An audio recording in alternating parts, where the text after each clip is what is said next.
This conference will now be recorded. Like allegiance to the flag of the United States of America, and to the republic for which it stands, one nation, under God, indivisible, liberty and justice for all. Again, thank you all for being here today. Also, as a reminder, if you have a cell phone with you, just make sure you put that on silent, please. I will call the attendance.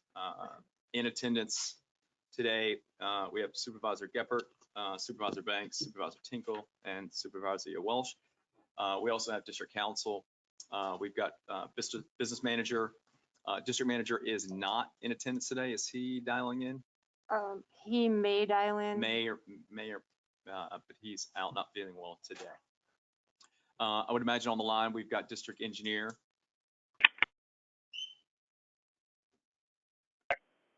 Hey guys, this is Stephen Agapi from Tetra Tech.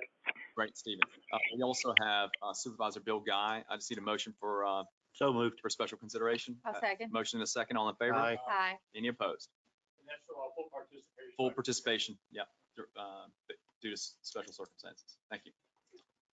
Okay, we will start in with public comment. Okay, I have one request to speak from David Ruth about topic is observations.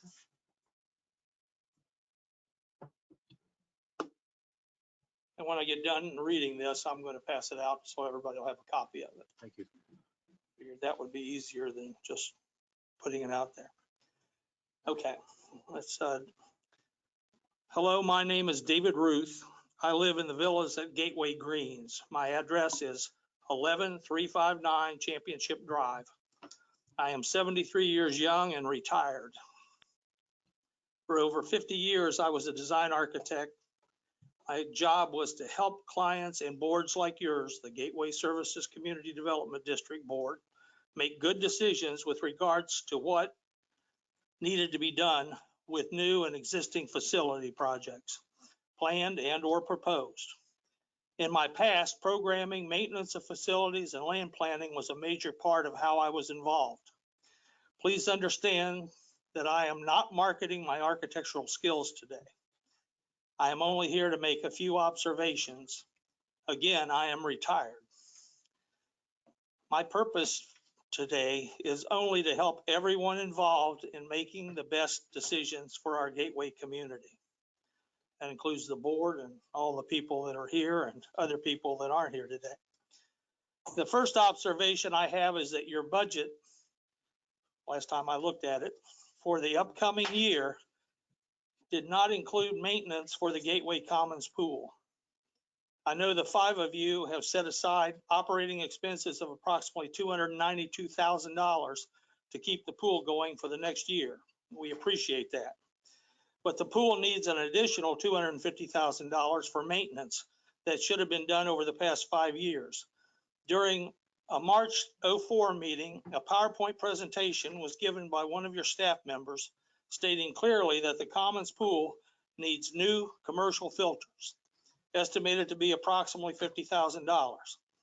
And repairs to the pool surface or tile was also needed. Approximately $250,000 in total should have been spent or allocated over the past 5 years in order to keep the Commons pool up to date. Each year, these improvements or maintenance, these improvements or / maintenance was not done. Once again, these necessary items are being overlooked by the Gateway Services Community Development Board. Analogy, if I came to one of your beautiful homes and told you that your roof was leaking and you needed a new air conditioner over the next year, or you would experience major damage to your home's interior and maybe even your lifestyle, what would you do? Would you ignore the problem or get a repair loan to fix it? I think I already know the answer. Observation 2, you say you have no saved monies in your coffers or bank account for certain maintenance costs, such as the Commons pool, because of actions of previous board members. This was just not discovered, and passing the buck to current homeowners through increased fees, shoddy work, and ignoring problems for another year is not strong leadership, nor responsible community behavior.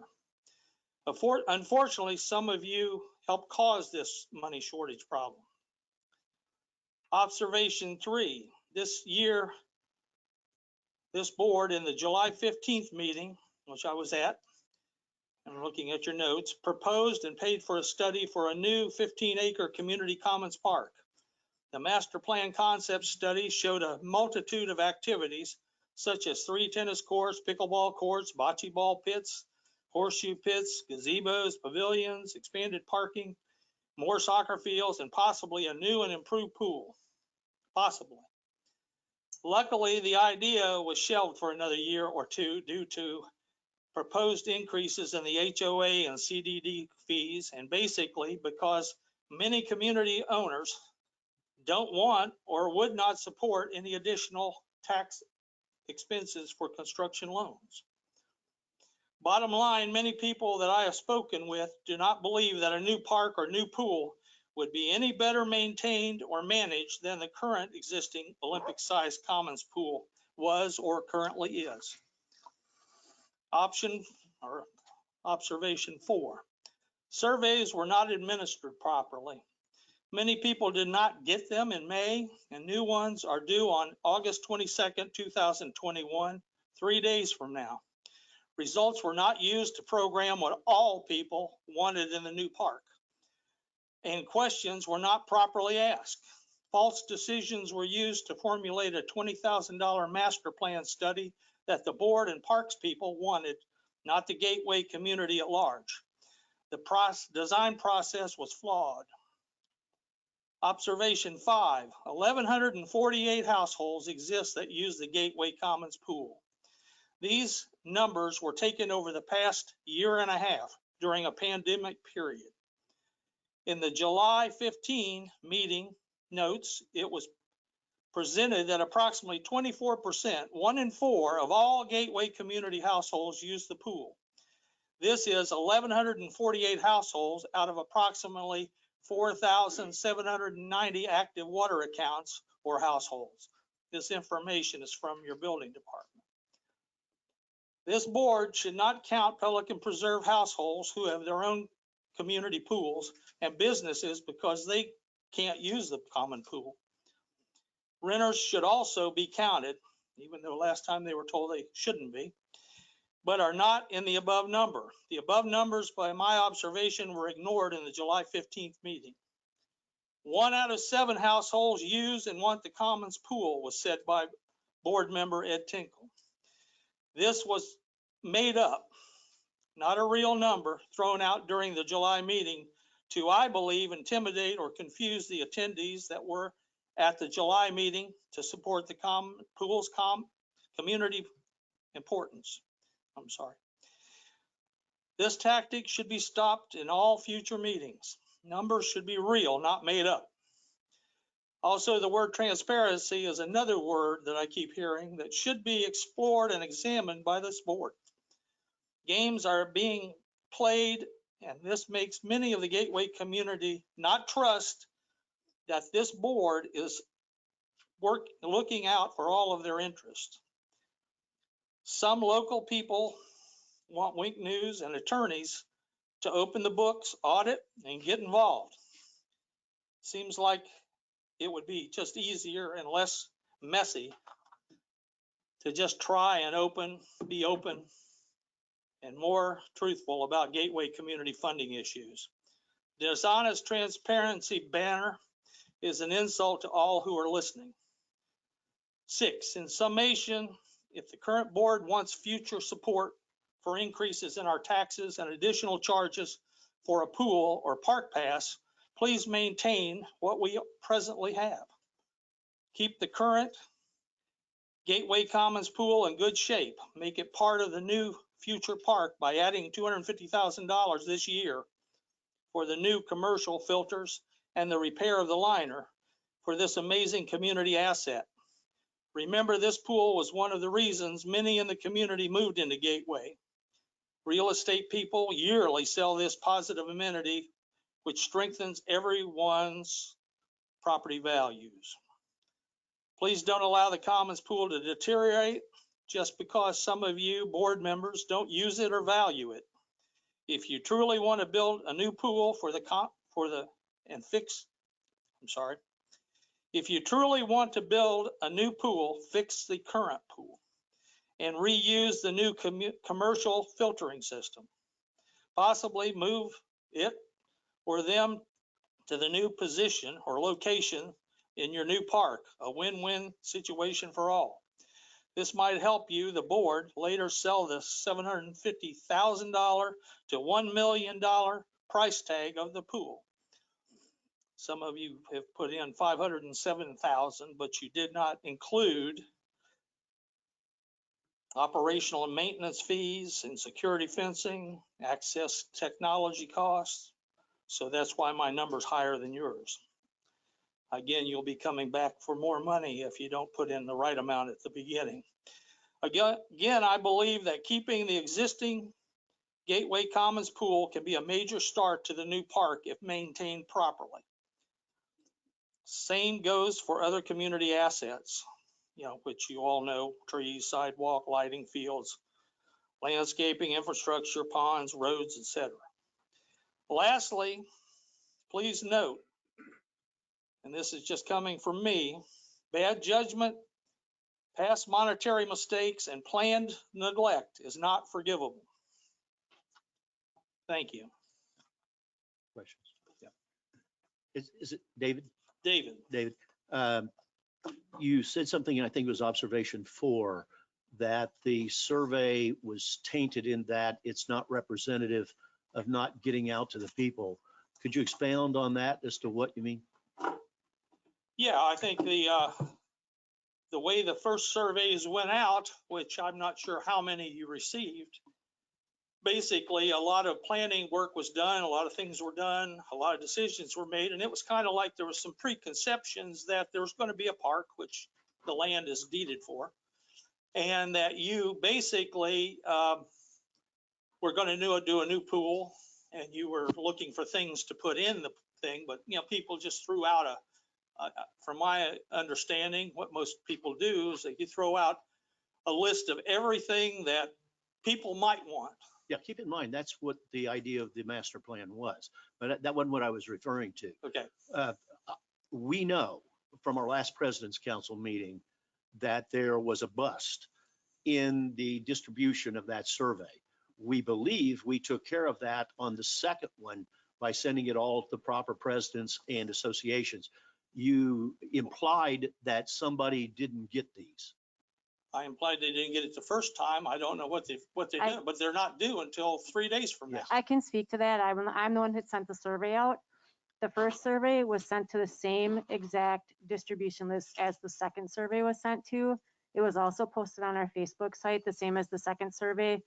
We actually received more responses from the first survey than we have from the second.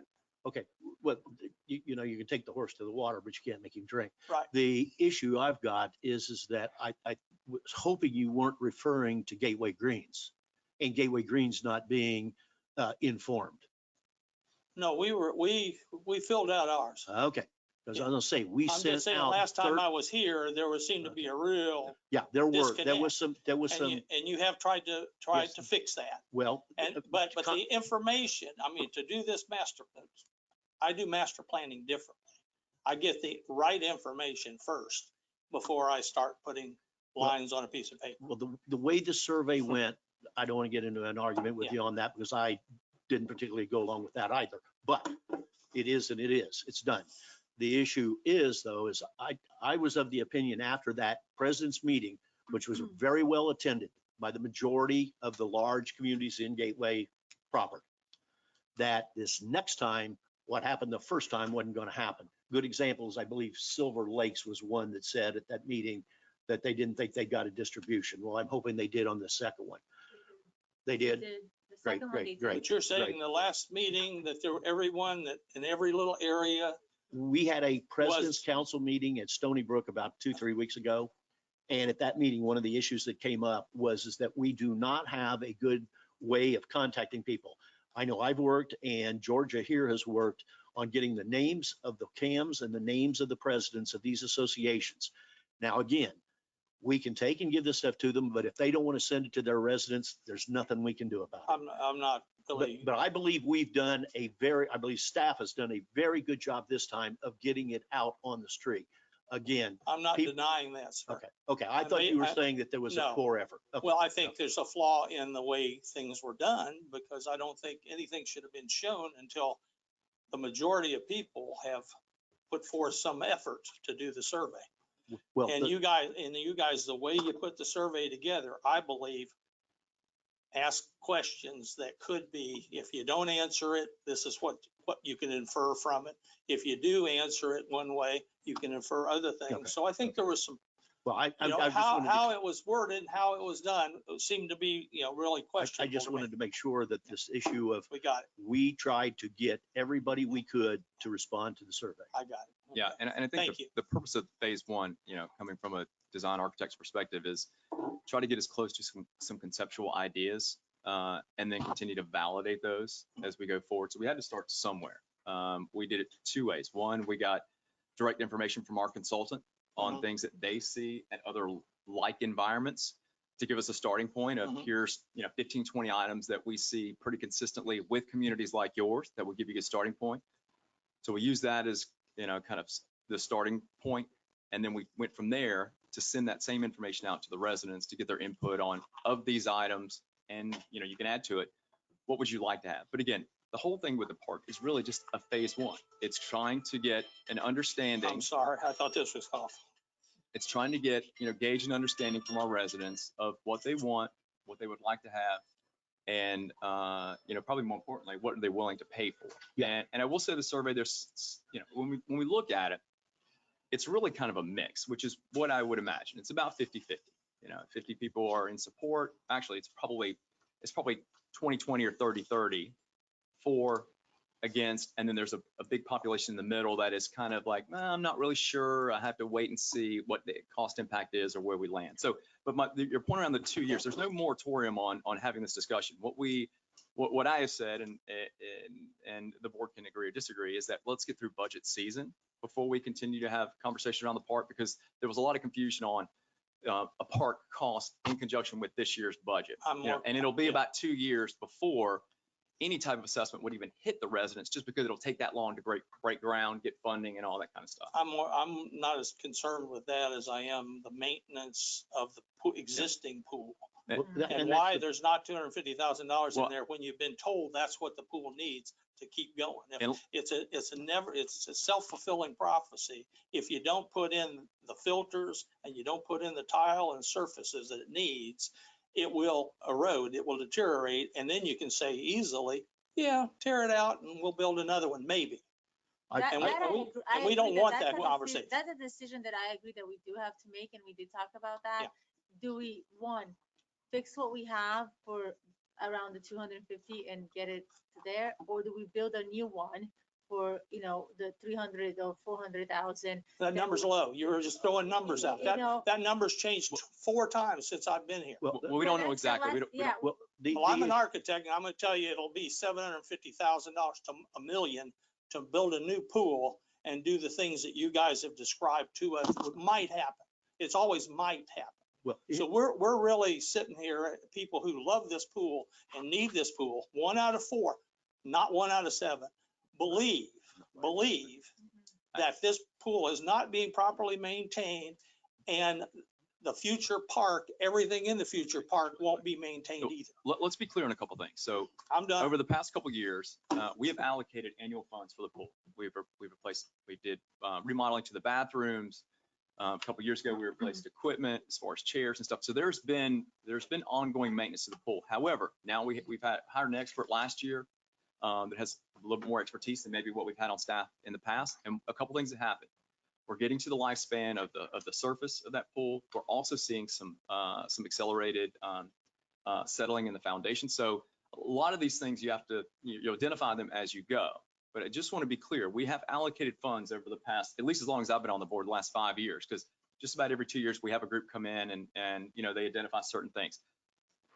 Are there additional items that need to be addressed? Yes. We need to identify this board of that 250,000. Is that, you know, all the things that need, are they critical in order to keep the pool open? and at a quality of standards that our residents, require. Or there are some things that we can potentially phase over the next couple of years because they're not, not critical items. So to say that we're blatantly, disregarding the pool, or we haven't had conversations about it, or that we've disregarded in the past is not an accurate statement. You're disregarding the fact that it means $250,000 worth. Based, He's talking about, based on improvement. he's talking about capital improvements, not operational maintenance. Yeah. David, You don't have it in any numbers that I've. We don't, but we did say the last board meeting that is an area that we're going to have to address during today's meeting to identify what we need to do, because we don't have dollars allocated, and we didn't have them before because we were still in limbo on whether, we wanted to spend 250,000 today and also include, potentially a new build in a couple of years. It may not make financial sense. So Dave, I don't want to come off like that. no, I hear you. David, Arguing with you guys, I just want to make sure that today we look at it and really professionally give it, right? Yes, sir. David, if we go out, and I'm willing, I've said this growing up, people in my community paid for our parks and things, the capital costs.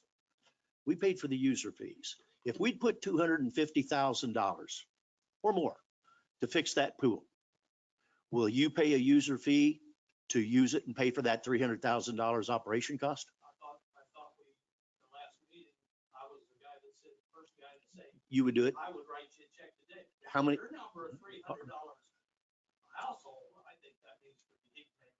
But Well, it's 1,000 divided by 300,000. I think that's 300. I'm not gonna argue with you. Your numbers, I can take numbers and do anything with them too. Okay, so I don't necessarily agree. I'd love to have a one-on-one conversation about that. I don't know. You and I are not against each other. We Yeah. want what's best for the community. If the community would agree to a user fee, I would agree to a capital improvement. But if they're not willing, I'm telling you, well, hold on. I want to make sure the people, my name was disparaged on this. I want to make sure it's clear. The issue is that when I go to the club, I am eaten alive by as many that are as opposite of you. And they are telling me, you don't spend a dime, close that pool. We're paying for 4 pools now. We don't need to do that. So that's the other side of the Yeah. coin. Okay, Bob has one final comment, and First of all, thank you for your thoughtful analysis. You are a valuable resource in the community because of your area of expertise in private life. And if you would be willing to commiserate with us once in a while on the plans that are being brought to us by the paid analyst, I think that could be very valuable to us. And also in terms of, okay, their cost projections and things, because you've got expertise none of us have. Totally separate issue about how it's financed and all that. That'll all be addressed over time. But thank you very much. thank you, appreciate it. Do we have anyone else? No, there's no one else. Okay, anyone, if there's anyone online that would like to speak, please make sure you just put something in the chat so Laura can recognize it. As of right now, we don't have any more speakers, so we will just move on with our regular agenda. Staff reports. We I will start. thought I saw Stephen Bloom come in the building. I know I did. But I don't know where he is. Come in the building. Probably here for the 6 o'clock. He's here for the budget meeting. Oh, he would miss this? Okay. Okay, District Attorney, there he is. We don't need you. We know where to find you, Stephen. Thank you. Bob's got 20/20 vision.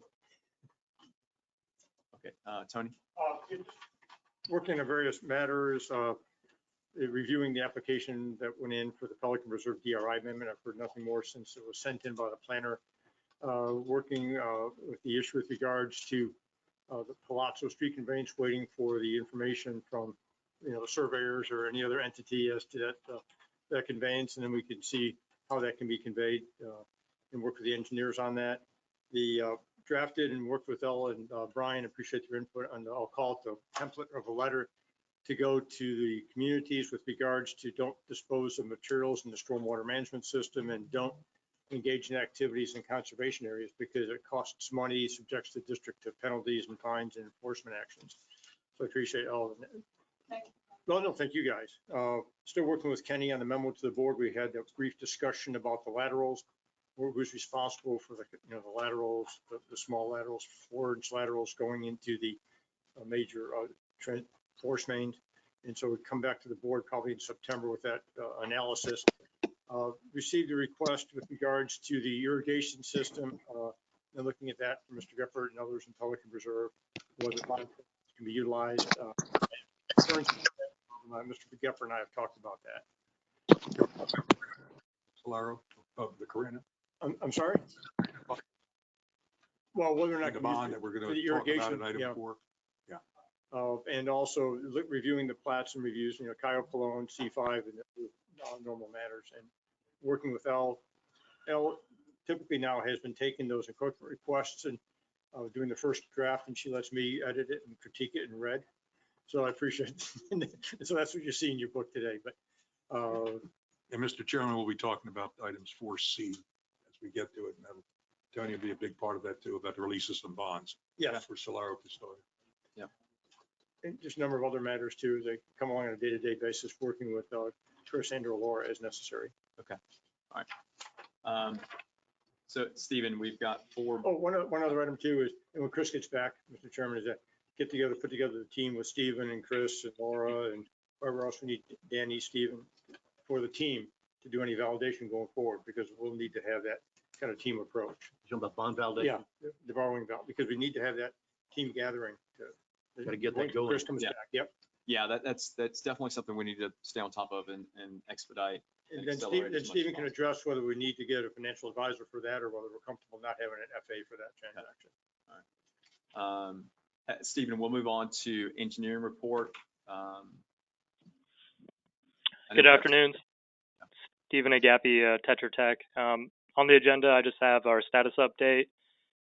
Just some of the high points here. This morning, we met with South Florida Water Management District on a RAI meeting, a request for additional information for our permitting efforts with the flowway project. That meeting went pretty well.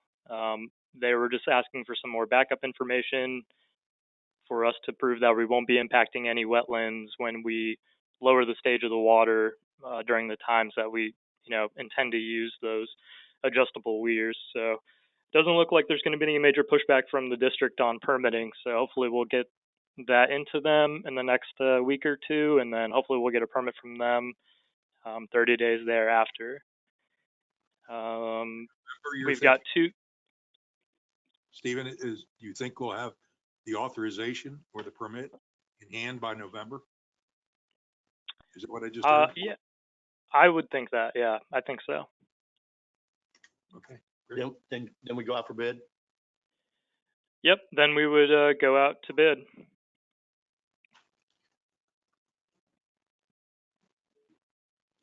So the rest of the projects are kind of waiting in place right now with the utility relocations and the roundabout projects. Kind of just waiting on Lee County for those. We do have 2 new projects added to the bottom of the list here. Irrigation main and force main improvements and Lower Hawthorne well. We've had our kickoff meeting with Gateway staff. We've been coordinating with our data collection sub-consultants, and we're moving forward with those projects. The very bottom, it's Palazzo. We talked about that at the last meeting. That's for us to do some investigation, some site visits on that roadway. We started gathering some preliminary data, some old permit records from City of Fort Myers and South Florida, and we're just waiting for a final task authorization before we go out there and get boots on the ground. You guys have any questions for any of these projects here? Yeah, are you on schedule for that final delivery of 831 with Palazzo review? We can make that happen. We don't have a task authorization approved yet, so I was kind of hesitant to spend bill a bunch of time to a project we don't have approval for yet. So I know Laura's been really busy with, the budget meeting today, and staff is tied up pretty well right now. So not putting a lot of pressure on her for that, but we can definitely get it done for sure. Do we have any dependencies for Palazzo? Is there any need by date? Okay. No, not really. This is Just a, more of a pro forma Yeah. type thing. Okay. They're responsible. They shouldn't be, or in some opinions. Yeah. And we should take it over. Okay. I do want to double back to just very quickly, the flowway adjustable weirs.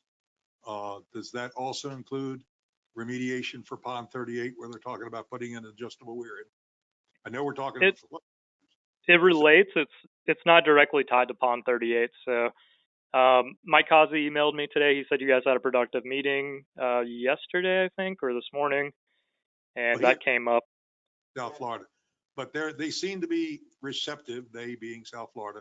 And all I want to do is make sure that that's part of the big package of flowway weir adjustments. It'll be an extra 50,000 at most. But while we talk about doing the flowway, we're talking about the entire community, and it should be one package. We shouldn't be fragmenting it. Are you talking about the pond that where we have the flooding? Yeah, South Florida. Why wouldn't we just drop in weirs on the backside of that, cut out a notch and put in drop? That's all they're talking. That's easy. Yeah, right. All I'm saying is put it in one package. Yeah. Let's not fragment it. Yeah. Let's not talk about this Monday. Yeah, if we have something one that else we Tuesday. could fix easy, that would be it. Should be all-inclusive solution. So just include that in that total if you would. Thank you. Include in for the total as far as the construction cost estimate, or I mean, we're gonna have to permit it separately. We already have an ongoing permit right now for the flowway weirs, and we don't even have a approval to start designing the weirs for Pond 38. So, Try and I accelerate mean, that all caught up if you could. What do you yeah, need no to do? problem. Steve, what do you need to do that? We just need to send in a task authorization with a scope and fee and get it approved by the board, and then we can start working on that. Why do we want to delay that? Let's put it all on one deal. That's what So I'm let's the whole just, point. I'll make a motion then that we amend the task order. Well, I suggest you can make the motion second, but before any vote, ask for any public comment since it's not on the agenda. Okay, Yeah, I'll make- second it. Well, I hadn't even finished it. Let yet. I knew what you were gonna say. let him get the full motion out. Yeah, the motion to amend the task authorization to include on the adjustable weirs, the inclusive of the structure that serves Pond 38, to get both the permitting, preliminary planning, permitting, design, and so as to have it constructed at the same time. I'll second. I have a motion, a second. Any discussion? And this is gonna be paid by, It's still Bob? part of, well, no, I want to get it all in one package. well, Our I total know, but flowway. it's gonna be a split, like, we pay for hours, we pay for yours kind of thing. Well, you'll lose on that one. Flowway is not part of Pelican at all. The Hey, I flowway think the best. This road. Don't go down this CDD. road. is totally separate from our policy. If you It's, look at all this. it's part of our stormwater system. Right. Yeah. Okay, so Stephen, have you got, so we have a motion, a second. If there's no further discussion, I'll call the vote. All in favor? Aye. Any opposed? So Stephen, you have your marching orders? Another question for Steve. Yep, I will prepare a change order to include those changes for Pond 38 in the original project. Steve, Ed again, on the issue of aeration. We have in the budget bathymetrics and we have adding aeration facilities to start on ponds. We need to be getting a workshop to start strategizing how we're going to do this, where we're going to do it, what's first, what's second, and just what all's going on. Elle has started the process by creating a spreadsheet. It's pretty good. It's missing a couple of columns of facts we need that you could help us on. We need to know all of the ponds that have been completed to date, what they cost, when they were done, and the amount of improved bank that was done as a part of the project. Can you help us with that for the 22, 23 ponds that have been completed to this point? Yes, sir. Okay, okay. Thank Do you want is that just like an internal deliverable, or is that something the board wants to see on the next agenda, or Well, the what big are you thing, looking for? we want to get it to Elle such that she can add it to this spreadsheet that she has that shows all of our ponds. I want to know dollars, the amount, and especially when the project was done, because if we're going to have to start doing long-term planning, we need to know which pond was done first, because it's going to cycle up to be fixed the second time, 20 years from now, 25 years from now, whatever. Okay, yeah, I can definitely do that. That should be One of the things. pretty that we- low effort. One of the things we learned at Pelican was the very first step of the process is for those ponds that are not currently served by aeration. Is power available in that neighborhood somewhere? And do we have a right of way from that power station, whatever it is, or an easement to get to the side of the pond? That was a long hill to climb in Pelican. Well, I think we could do it here fairly easy. The only thing is that we know one thing, we got 75 ponds. We're not going to do them all in one year. No, I know that, but But the issue is we need to have an idea of which ones we're going to do first so that we can go out and get a big aerial photo and to determine where those Yeah. access points are. but just because there's electric in a neighborhood doesn't mean you have electric available for the pond. Oh, that's So definitely it's true. it's Yeah, a oh, yeah, real yeah. high hurdle, and that's what needs to be done with engineering expertise. Yep. Do we have easements? Do we have power available? Because we don't, it puts the cost in a whole different dimension, and it may order the order in which we do things. Anything else for engineering? No. Okay, great. Hey, move- do you guys need me to stay on the line for some of these other items here? I know we have some bond turnovers. I don't know if you guys need me for anything. We may need you for the bond tournament. Okay, I'll stay on the line. And I'll see if there's an opportunity to pull that up, Steve. Yeah, get so- that out. Next, staff report. Are we gonna go, who's next, Brian or you? Chris didn't give me anything and I don't have anything. Okay. He ought to get sick more often. Public Works report. This is a little sidewalks, what we've done here in August down by Gateway Greens. Currently, as of right now, we have 3 sections of sidewalk that's in the current process of being replaced as well. One's over here across the street. We have one on West Links and one up there by the villas. They'll be wrapped up by the end of next week. This is the staff replacing the speed limit sign that was taken out last month down Gateway Boulevard. Little reminder, please do not feed the wildlife, folks, especially when you get alligator complaint calls. It's a no, please don't do that. Gateway Swales, I know stormwater is a major issue, and I've been hitting you all hard with it. Here's the reason why. We get those 5, 6, 7 inches of rain, folks. Swales are going out in the street. I know you don't want to hear it, but the oak trees are causing the problems. We really need to start looking hard at how we're going to redo these swales, because down there by across from the Gartner building by the high school, when I got water going in the street, I got to redo the swales or put piping in there, one or the other. Well, and I, What's going to be pipe? That's all there is to it. That's, That's all there is to it. It's And- going to and be pipe. And I think, Brian, I agree. I think the swells need to be looked at. I think there needs to be some solutions, and that's an S, some options for us to look at.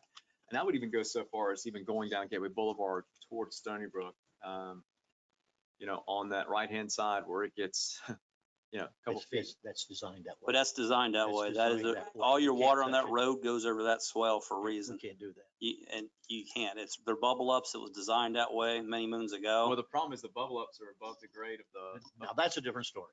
So, and maybe that's what I'm talking about. Yeah. It's just, the standing water there just seems to defeat the It's- purpose for me. No, That's part of it. it's part of it's designed to, but the Retention. problem is you need to be, last year at Hidden Links, we redid the swell about halfway down to the Stony Brook outfall. So you don't have no more standing water. I didn't have enough money to finish that. Because the developer was so damn cheap, he didn't put pipe in to take and drain that up to the Stony Brook Canal. Yeah. We have to go back and change that permit to do that, but I would not be opposed to do that at all. Yeah. But All I'm it saying makes is just sense. have a, Well, let's look at it all comprehensively, whether we can afford to do it all or not. That's a Well, different Or story. when we can do it. I We- think again. and the before we do swell, things- the swell was designed to hold water, right? I mean, that's what it's Yes, there for. retention. It is. Okay, as long as it's not in the road. No. Well, the only thing I see, the problem that I see we run into is, once it gets wet and the guys come in there landscaping, they just tear up the grass and it looks like, crap. But again, functional versus aesthetic is, we can debate. Our irrigation at the Commerce, the roundabout is complete. I did a final walkthrough today. I used it today. First time. We put some irrigation down there, if you're wide aware, for they did all the sod and redid all the sods. So, I'm in the meeting.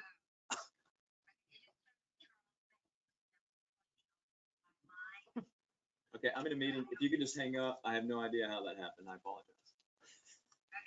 Thank you. No idea how I called my wife through my computer. Wife, that's worse. Telepathy. No idea. if you use the dog park, we did some fence repairs down there, if anybody's familiar. We had some issues with the bottom of the fence was curling up, so we went down there. That's not me. Calling you. I don't think so. Why don't you take it for me? Okay, stay on the storm drain pictures. All right, the last but not least, the bottom storm drain picture. This is down there and I'm solving this problem once and for all next week. We have a storm drain catch basin. As you can tell, there's normally, every time it rains, we get 4 to 6 inches of storm leaves over top of that. Where's this at? That's down by the Alta building between there and the high school. Oh, okay. That pipe flows out to the pond, so all the water on Gateway Boulevard goes out this way. I got an MRI putting riprap around that sucker next week, and this is going to stop this, because I've cleaned it personally 3 times. My maintenance guy's done it twice, and every time you get that much Just oak mulch leaves, and debris covering it. it all That's a comes flow right back. control structure. Cheapo. Flow control. But this will be the last time this happens, hopefully, because we're going to take care of that next week with some large riprap. Taking all the oak trees out. We're on the same page, but we ain't going there. Brian, I have a question for you. Yes, sir. I had someone that has some experience in the community with asphalt and concrete, and they had asked me a question. I didn't know how to answer it. So when we've laid that asphalt down in the sidewalks, the gentleman had said, hey, do you know if you put, and I don't know if I'm Lime rock? BioGuard, or there's some type of material that you put down, so when roots grow up, it deflects them back downward so it doesn't go through. He said it's pretty standard practice with asphalt and concrete. So there is such a thing. We just didn't do it because I can tell you this, it won't work. Won't work. Whatever you're trying to do, it's a temporary solution. They do make some that goes into like 3 feet deep. It's made out of copper and it parallels it. No, he said it was a BioGuard. It was almost some type of material that you'd lay down as an underlayment, and then you put your asphalt on top. And as roots grow, what it does, instead of them pushing up, it's a barrier that deflects, reroutes the roots. Now again, I don't know anything Well, about he it. has some You can tell information. with the curbs that are 18 inches thick of concrete, that doesn't stop them. Okay, I just want to ask if we If he done has that, some, I'd love to have it, because we've done some research and I- it's just, Okay, it was brought up to me and I didn't know anything Okay. about it, so I thought I would just ask the question, so. Okay, anything else from Brian? I do have some questions. So you actually want to go back to page 10, so it is in the agenda. Just clarification. So at one point, I remember I asked Laura, and I think Brian wasn't here, in regards to the sod in front of the community. What's this community? Not Hidden Links. That we did the sidewalks. Gateway Greens, Yeah, but what is the name of the community? Walden Lakes. Walton Lake. Yeah, We're waiting on sod to show up to fix it. Okay, here's my question. Was this included on the contract No. or not? No, Trying to keep the cost down by. try to using keep the cost down Mainscape because to they'd have been sod. twice as high as Manscaped. So that And was- Jim is taking care of it. We've been waiting on sod, but as you're well aware of, things have been underwater lately, but sod is on his way the next couple weeks to fix that. So that's one. I try not to put those into the same contract because you won't not get a good deal from a Beness or Southern, your paving company on sod. So let's just hope Mainscape doesn't look at the contract and see how much is the sod in the contract. Because there's a mistake on the contract. It says it's $10 a square foot. Well, I know the bid wasn't that. I have the bid. Yeah, That wasn't that. That's what our contract says. But I'm pretty sure it's a square. It's like 7,000 to fix all I that. know. Second thing, in front of the FPL building, I don't know if you noticed, there's a storm drain there. It's collapsed. I don't know if it had something to do with the machines that are in the roundabout. It's completely collapsed in half. Broken. The structure. FPI bill? Mm-hmm. The, Like, you know. They the weren't even swale. working up there. wait a well, minute, the re- well, you they- talking they- the culvert? Uh, I know where you're talking about, but you're talking where it Actually- comes out, the pipe does on each end of it. I'm well aware of it. I gotta have money to fix it because it's cracked on both sides. okay. That doesn't affect the pipe. Was that, That was there before it ever before- happened. That's my question. That's been there for 20 Because years. It's like right here. Yes, You can see it on the I know picture. exactly where it's Okay, at. That's the second question I had. On the sidewalks, that pooling issue that we had across from the pool area, was that fixed? The new sidewalk that we installed, there was some pooling of water with the rain that was not draining as fast as the other area. Ponding. The ponding, There was some water ponding in the new sidewalk. was that fixed? All I know is this, the 9 inches of base rock we put into there, and even though that's 7 inches of rain, I haven't seen anything ponding. I walked the dog out there week and a half ago, and there's maybe Right across from the pool. yeah, it's pretty much across from the pool, Yeah, about pretty maybe a bad. 30-foot section where water's The only way standing. you're gonna fix is to rip it back out and put more base rock in. You've got 9, almost 12 inches of base rock into that section. They had to Well, but that's elevate it part that of grading, much. right? I mean, it's- If I'm an asphalt Brian, company, I it's- should be it's responsible. pretty for bad. He It's didn't about- get it it's high about- enough. It's about 1.5 inches. Yeah, I'd agree with that. He needs to go back out there and look at it. I don't think he got his grading right. Well, go back and take a look at it. You can point to me where you're talking. Yeah, I think you're Al, going to have to wait Al, till you it know which rains area to that see I'm it. talking about? I'll show Okay. it to you. Okay. That is the only area. The other areas are acceptable. Yeah, But most the area, I agree. yeah. Mm, That's it. Thanks, Brian. Yep. Appreciate it. Okay, next is 4A. Pelican Preserve Conservation Area Maintenance Contract. L.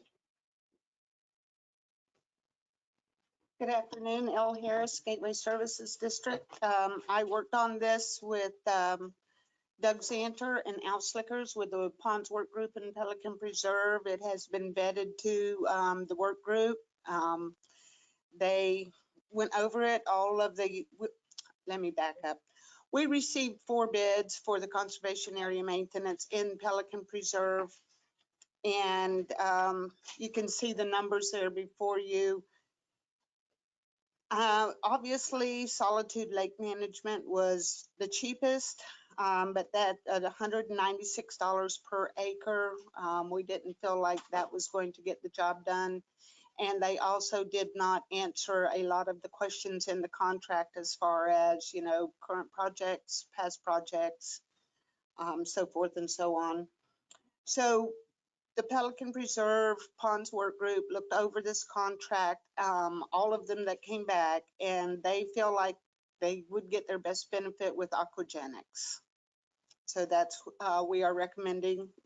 I think Doug has something he would like to add to this. The Ponds Group presented at the feedback on the 12th, the recommendation to go with Aquagenics, okay. And they accepted our recommendation to come to you for your formal approval. Who's there now, Doug? What? Who's there now? Woods and what? Wetland are charging us around $110,000 a year. I can't hear. Sorry, Doug. You better also identify yourself directly. Doug Zanner, I'm part of the Ponds Group. I'm the head of the Ponds Group, and I'm also on the PPAC board. We inherited the Woods and Wetland contract about a year ago from Lennar. It was $110,000 a year. I talked to Bob.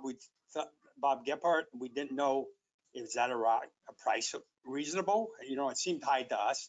We went to bid. Al and Al Slickers on our team went to bid.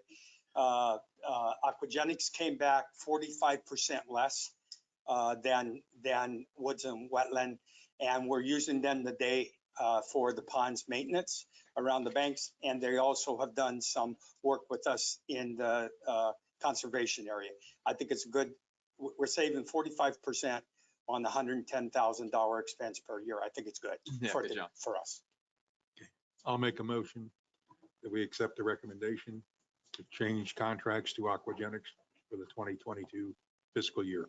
And I think for the record, I think the board would find that the aquagenics contract is the most responsive company, most responsive bidder, based upon the recommendation of the group and feedback. I'll second your motion. Have a When's this start? September 1st. September 1st?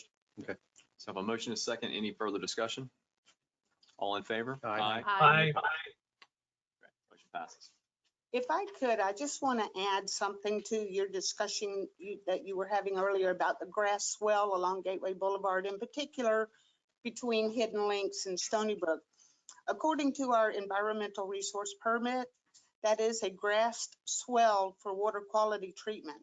Those drains on that side of the road, it goes in the road, goes under and comes up. That's a bubble up. Those are not drains. Those are bubble ups in that side of the road. They're designed to puddle in that drainage swell, perk through the ground for part of your water quality treatment that was required for the environmental resource permit. Just wanted to clarify Great. that. Thank you for the clarification, Al. That changes my perspective a little bit. It has a purpose. That's all I need to know. Still gonna cost money to put pipe in. Right. I know. Right. Okay, moving forward. 4B. Notice of development application for KO Pelican.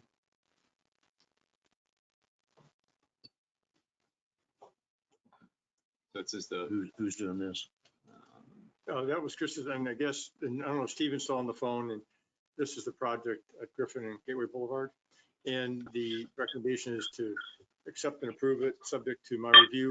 The one lingering issue is, I've recently talked with Laura about it.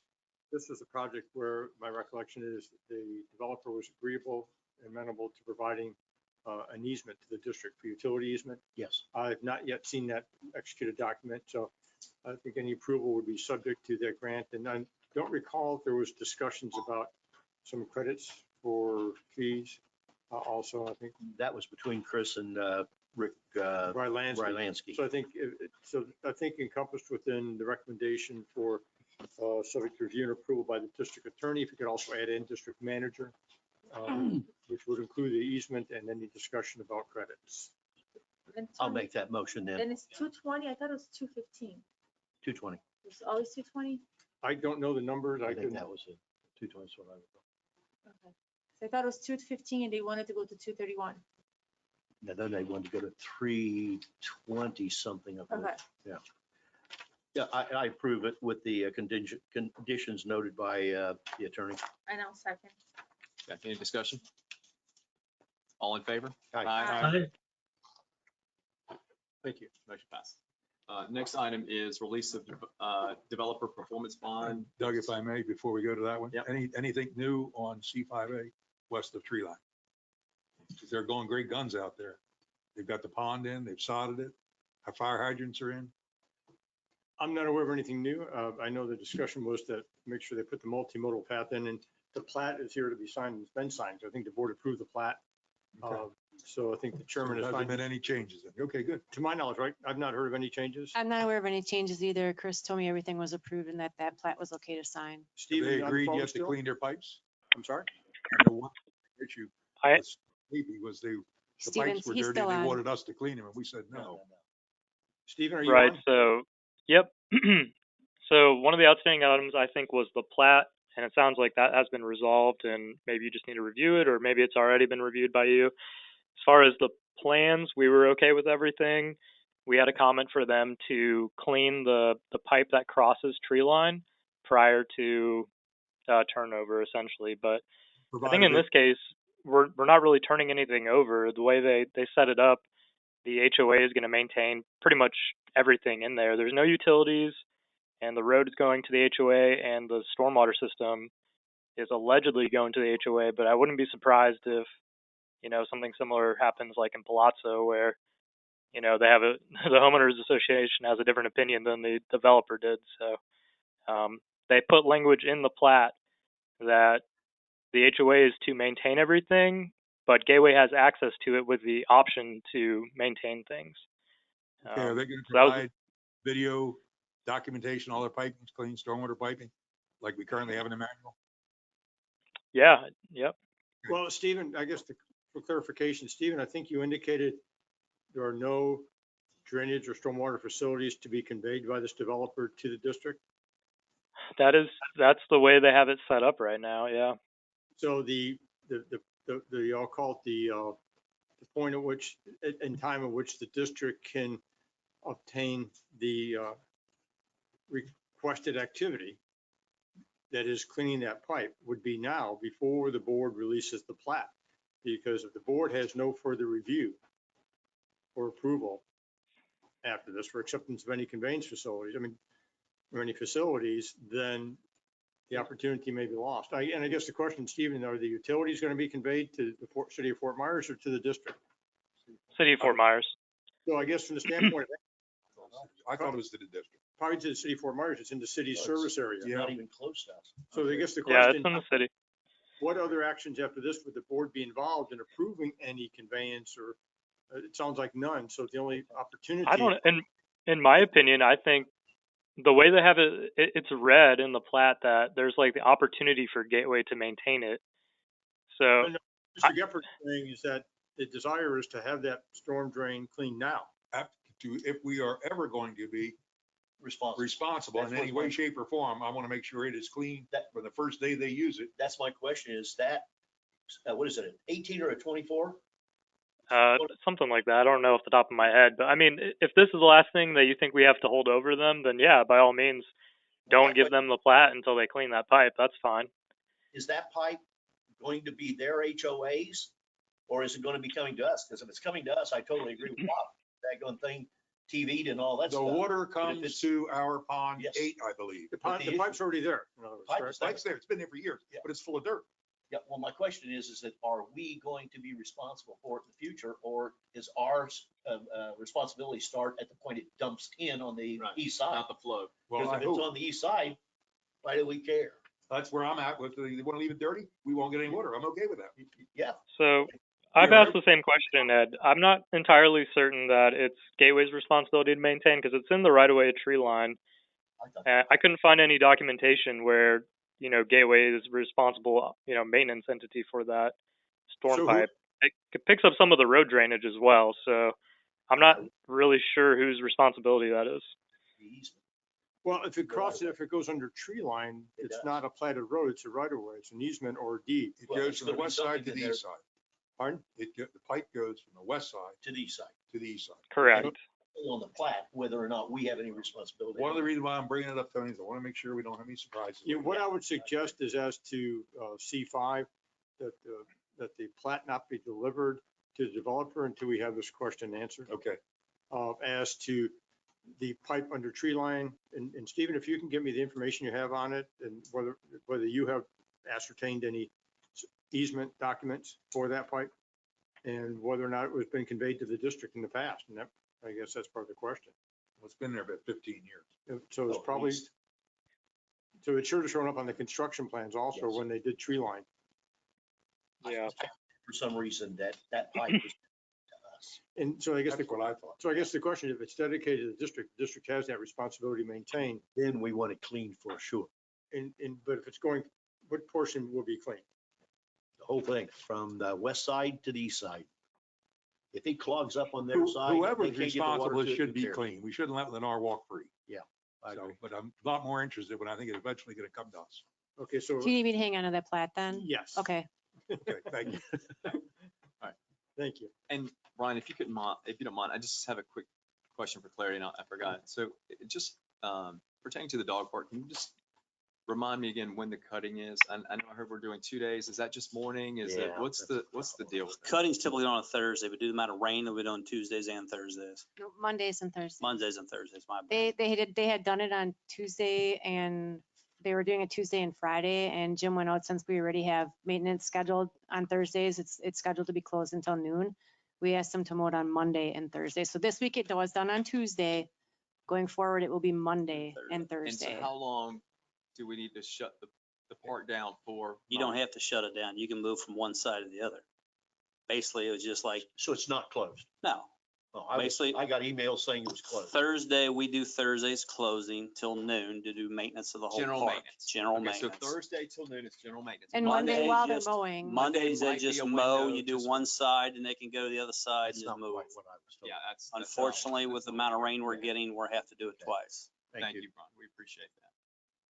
Okay, moving right along. So, no action at this time on the bond for, oh no, that was. No, he was dealing with The- C5. right, We yeah. skipped. Yeah, I'll hang on to that plat. Thank you. Moving on to release the developer performance bond, Solera and Pastora. The action is for the board to approve to release 2 performance bonds for Solera in the amount of 7422.01 and Pastora in the amount of 207,826.77 as referenced in table 1 below. The board actions to release the bond will be contingent on the final approval by the district attorney.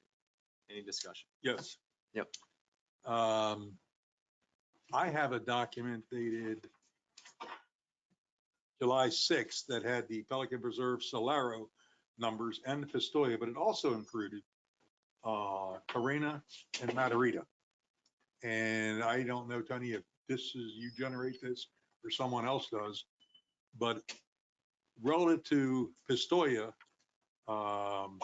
there are problems in Pistoia that need to be addressed by the developer, and if they're not gonna do it, then I'm gonna say we ought to go into the bond to get it done. The first problem is, and I sent people photographs of the street light that's in someone's driveway. In Cantazero Court, there are 2 homes where the street poles are literally, one of them is touching its driveway. It's intruded into the driveway for a couple inches. And on the other one, it's very, very close to it. And I hope everybody got the pictures that I sent. But this tar baby hasn't stuck to anybody for 18 to 24 months. Everybody says it's terrible, but it's not their problem. Well, it's my problem, and I want to use the bond fund money to fix it. So that's the first one. I guess are we talking about Pistoia? Yes. I guess the question on Pistoia, has the surety been notified that we're making a claim on the bond? Who's the surety? I don't know. I don't have that bond. It's listed here. Well, the developer has. I don't know what's going further than that. That's why I'm bringing it up for you to. Well, yeah, Tell here, everybody the bond is attached. We got $207,000. Westchester Fire Insurance Company. There's $207,000 there, right? Everest Reinsurance Company. Somebody needs to contact them. Well, the issue is, it says it expires on 2 months ago. Is that correct? Well, that's another thing. They have been on notice that it needed to be done. They haven't done it. Let's do what we got to I do to guess get the it question is, has the surety been notified? done. If you didn't notify them, I don't think they have. Second part of this Did problem. that come as a result of a punch list? In other words, that power pole didn't end up in a driveway overnight. No, it's been there and they've Been there. They've known about it So for years. when we had a punch list inspection, did it show up on that? I have no Because idea. otherwise, the surety should have been notified by that. And the second thing is there's water bubbling up in the concrete abutment joints on sidewalks. So there's clearly a leak below it. Well, Water comes up like a fountain. That's a natural fountain. That needs to be fixed. So those are the 2 things specific to How'd they get approved? Pistoia. And I'm passing Well, I them guess the whenever- question is, has Sounds like it's not the ready. developer been notified of these Yes. defects in the past? And how so? by email. Okay. I've done it personally for over 2 years. Hey, Stephen, do you have any knowledge of that also? No, I mean, when we do our walkthrough, those weren't even installed then. So when we accepted turnover of what was out there, that wouldn't have been part of the punch list. The lamp poles weren't there. Maybe the houses weren't built. That's Yeah, and a lot of the homes weren't built when we did our walkthrough. Whatever we have to do to go after that money, I'll leave it in your capable hands, Mr. Attorney. Well, I guess the question, I need everything that the district has on this then, because from the Okay. standpoint of any issues, and again. We'll get you the old letters and things. give them notice. And Bill again, Sirico is the HOA president. And he's been on this thing forever also. well, again, the issue is with regards to the Everest, whether or not there's still an outstanding bond or not for that, because it was issued. It Okay. doesn't, So it we're going doesn't to have an delay, expiration delay date. accepting this today, That's what I was gonna say. yeah. pending the resolution of this item. I would agree. I'm just looking real quickly. Okay. And there's $21,582. I don't know who the surer is or the They're going insurer for approval, so. for Matarita. And we want that pipe that doesn't have a mitered end section fixed before we release that money, or we'll use this to do it. This is, again, it's clearly infrastructure. Okay, so we will Table this until- table this item until further discovery and Yeah, and, any action is. Yeah, I would have told you sooner, Tony, but I didn't see it till I read it in the book. okay, and Laura, also, if you can make a note to get me the executed rider for the reduction in the bond. It's what's attached is the unsigned version. If you can give me everything you have on these. You want that for both of the bonds? Yes, more particularly though, Pistoia. Okay. All right, moving on. The next item is from Brian. There's a request for DE encroachment requests. Elle, are you taking this? Yes. Okay. Good afternoon, L. Harris, Gateway Services. We had a request from a resident on Wood Timber Lane on Mahogany Run South for an encroachment of 1.5 feet into a drainage easement. It's not a lake maintenance, it's a drainage easement for a pool and a pool deck reconstruction or replacement, basically. The pool was actually installed in 1990. I could not find through Lee County or Gateway any encroachment release at that time. But the resident that is there now needs to replace a pool screen and do some work on his decking and resurface his pool. And the county is requiring he have a recorded encroachment release for this work. And so the existing, He's not making it. He's He's not making any expanding. expansion. It was just done this way. I went over and looked at it and talked to him. And I thought it was something that had already been released years ago when they did it. And then talked to the girl at the county, and then she brings up to me that it was showing on his plat. So it pretty well went back that they got to come to us to get the release. Right. So Right. I certainly. It's just to make it legal, right? Yeah, Okay. I endorse it. Yes, this is to make it legal, and, Okay. and it is not impeding our maintenance efforts in any way, You need a motion? please. I'll make a motion. I'll second. any further discussion? All in favor? Aye. Any opposed? Thank you. Okay. Thank you we can so let them much. know. Are you going to send this to Mr. Aye. Pillsbury? He's actually in attendance today. We only talk on the phone. So yeah, but yes, I will make sure that I follow up with a written email Great. and the package again so that it is formally made him aware. Pool party after the meeting, right? Well, I'm not inviting you to Mr. Pillsbury's home, but thank you so much. Sit on the golf course. Okay. 5A, Yes. Minutes of the yeah, Stony Brook minutes, I didn't have anything. nothing. Motion to approve. I'll Second. I'll make a motion. Wait, Who's on first? It doesn't matter. I defer to the young Anybody. woman. Okay, I have a motion So, probably second. and a second. All in favor? Aye. Aye. Motion it? carries. Great.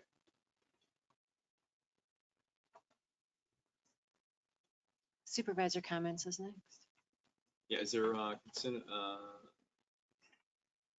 Stony Brook? Yeah, okay. Going into supervisor comments.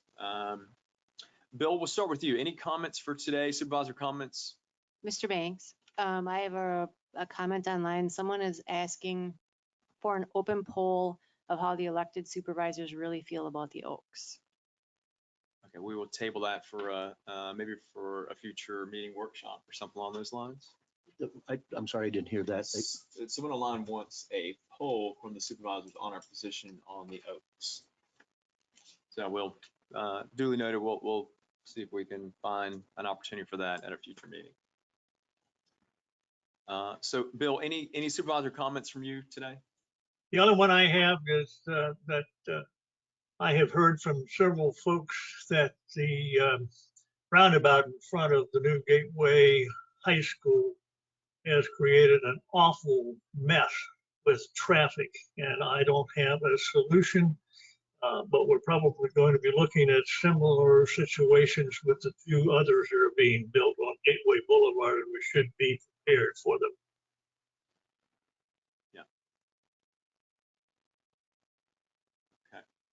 I know there was some traffic delays in the first week of school, but that was as they were completing the roundabout on Gateway Boulevard. I haven't been there in the morning since it's been totally to open. the high school. Yeah, I know, but I'm saying, I know there was some delays at the new one, but I have not been over there since they've opened it up, so I can't tell you if that's resolved itself or not. Thank you, Bill. Bob? I had a resident make a proposal in an email to me that I thought was innovative anyway. His request was, could our park and pool area that we're considering in future development right now, is there a mechanism or a legal way that could be transferred to maybe a third party? If we gave it to them and then they developed it for us? I'm not quite sure why they would want to, but somebody might want to do that. And, park? Is that something we can even consider doing? There are public-private partnerships possibly sometimes, or, and whether or not the district could even possibly lease it to somebody to make improvements and then enter into some sort of a contract or agreement for the operation. Now, would we have any control over that property being public versus private? Well, you'd have the same issues with regards to being Everything, public. yeah, we get the same issues, or that developer will get the same And it issues. may be more difficult to have a rate differential if it's operated by a private entity as opposed to the district owning and operating it. Yeah, and again, that's. For example, I've been doing some research for other CDDs, and they've had, for example, they'll charge a non-resident membership fee of $3,000 a year. Well, then So they're going to be for profit. or It's just going to get 1,000 a that year. much more expensive. Right. Well, and it also speaks to conversations that's had in the past and even other recommendations about Lee County taking over some of these facilities. But again, when the county owns it, we lose complete control over, maintenance quality, operational use, hours of operation, everything. We lose complete control of that. Well, But those discussions Yeah. occurred before I was involved or interested. Yeah. Okay, well, thank you. That's all I got. Ed? Yeah, I got three. Laura, how many, I just heard something earlier when Dave was talking. The surveys on the second rounds are due the 22nd. Correct. And That was 30 days from when I sent it out. okay, and how many do we have to date received? This morning I looked, it was high 700s. We got over 1,300 responses back from the first survey, so we're at about half of what we got the first time. Do we need to get some type of a blast out to the neighborhoods again to try to get them to crank up the people? Encourage participation. Encourage, yeah. I could resend it. It's on our I'll Facebook mention it page. to I put that ours. out there right away, but what I would love to have happen is because both surveys are different. The point of focus on both the surveys is different. We're not in any hurry, as in my opinion, and again, it's just my opinion, we're not in any hurry right now to close those surveys down. I would open both of them up, send them back out, have as many people participate in survey 1 versus survey 2.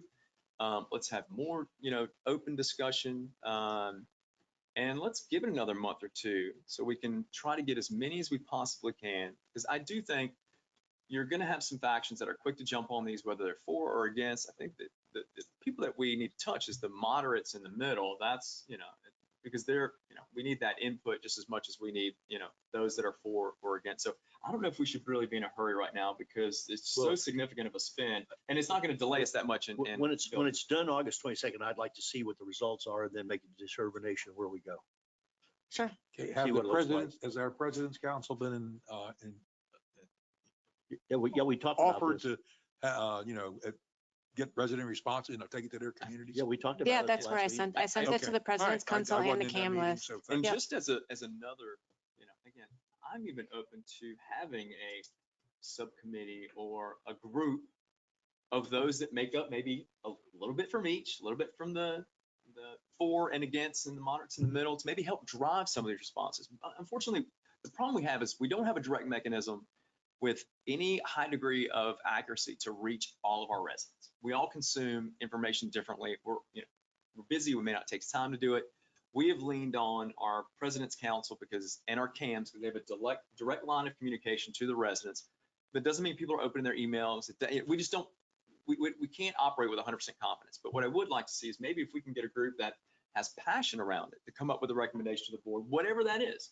And they can take some accountability to working with the presidents, maybe getting into some of these communities, having some town hall meetings, attending some of the HOA meetings, just driving more of almost a PR campaign to this, because it's too important for us to make a decision that doesn't truly include the majority.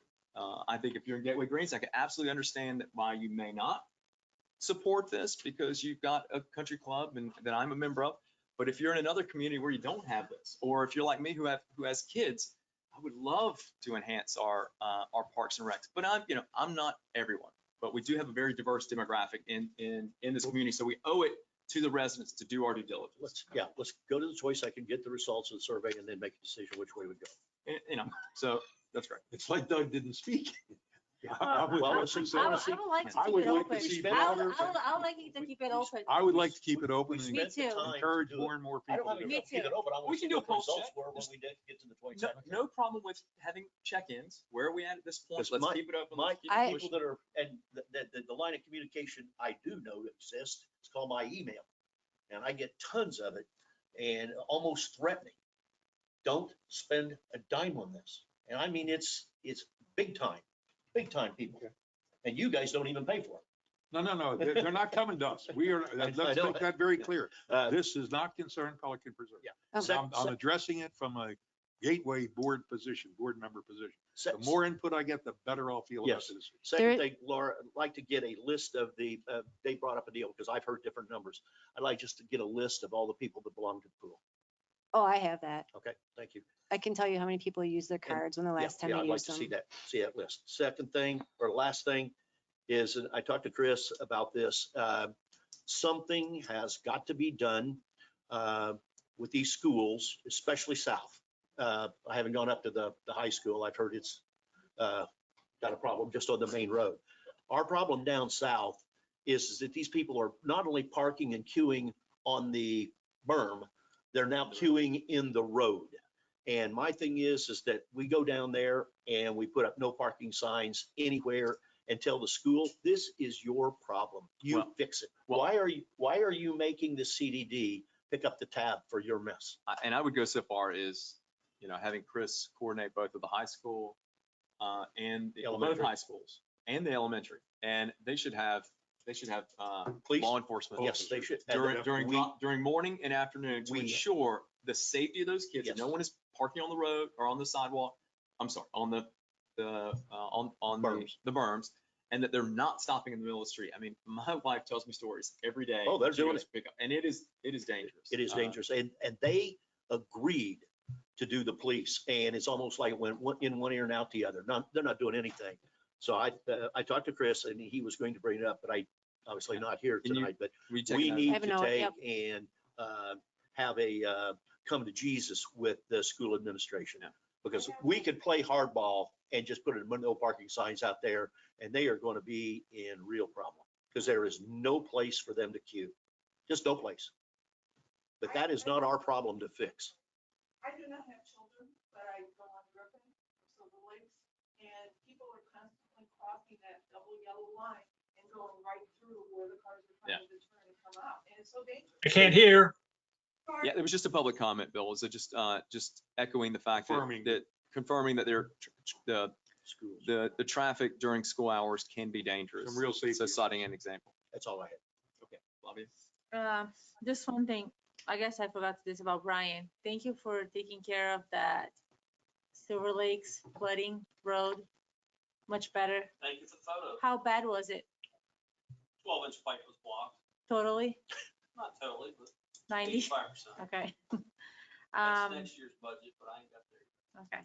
Well, thank you for that. And then I guess I can give you some updates within the school. Yes, the cars are queuing on the road around the roundabout. They're dropping action. They're not at the Gateway High School. They're not parking on the grass. However, they are just opening the door at the roundabout and letting the kids out and then just continue. So they are not, I have reached out to Alan Canfield with the County Sheriff's Office. He reached out with Michael Officer Tressot, which is the gentleman that you guys met at the last meeting. He did promise that he was going to send a deputy out there 2 days ago. I did not see a deputy yesterday. The detail officer at the school, I sent him an email this morning just following up because I have not seen any. I mean, they're just so busy. They are also short on buses. So the amount of parents that we're seeing right now at the high school, it's higher than usual because they don't have enough buses. So if they get the buses This is there, the gateway. right school, next to not the Magnolia. charter high school. No, yeah, because I have been going that way. So that's what's going on that side. I did ask if the principal could send an email to the parents not to go in so early because that's what's happening. They let out at 1:30, the parents are going at 1:15, and that's what's happening. It takes about 35 minutes to clear out, but if they go in like at 1:30, then we wouldn't have the problem. But they're just going in so early, and that's why we're having the issue. As far as I'm concerned, they can change their schedules. Yeah, or they can just serpentine and loop behind the school. But they're not longer. gonna dump their problem on us. I'm not spending any money for that. No way. That's all I have. And Doug, I had one other thing. Yep, go ahead, Bob. In a prior meeting, I had suggested that we schedule a future workshop on waterways and ponds. And I would like to suggest that again. I think maybe we could do it in October. Now that we've got this document that Elle has provided, it's a good starting point. But we can talk about the philosophy of what we're doing, how future monies, aeration, cleaning, just the whole 9 yards. I think we need to devote a meeting to that topic because it's very expensive and important to the community. Yeah, thank you. Laura, will you just make a note of that for Chris? Get that workshop on the books.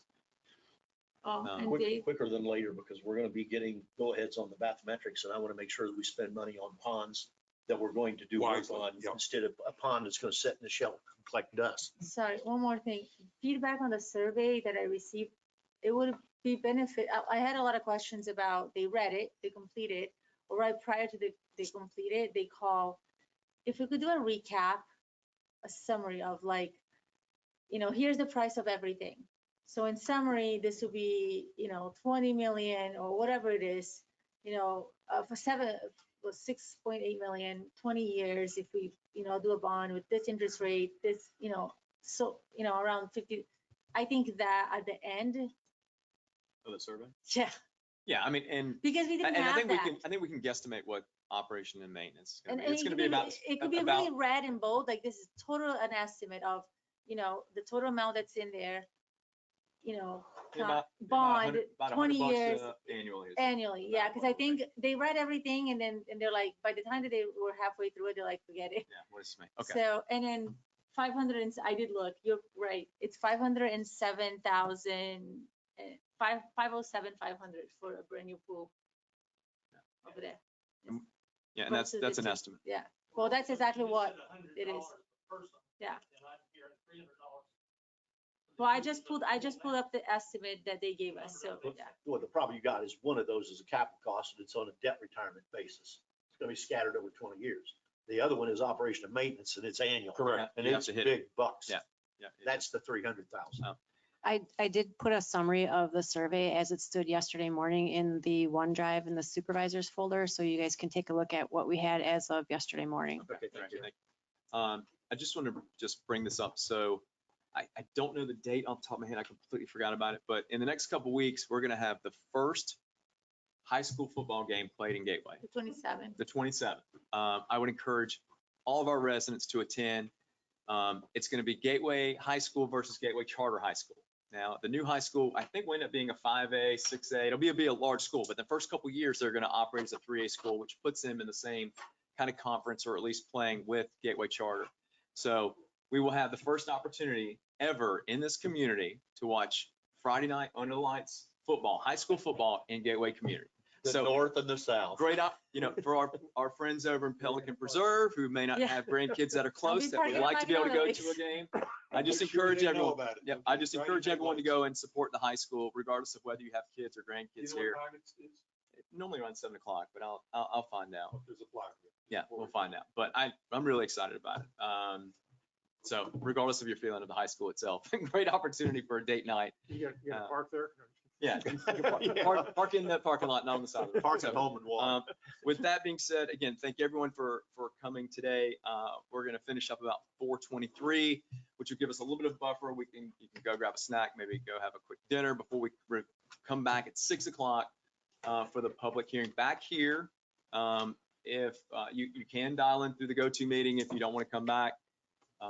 And I think there is some overflow as well. Yep, we are at the Denny Grimes office. At Denny Grimes And office. So I'll be stopping the recording and muting the room, but I am going to leave the meeting open so that it'll be open until we adjourn at 6. What we'll do, just adjourn the meeting. Yes. Until 6 p.m. Yes. So just for those of you that are dialed in, we're going to stop recording. We're going to go on mute. You can stay logged into the go-to meeting until 6 o'clock if you like, or you can simply log out, log back in, whatever's easiest for you.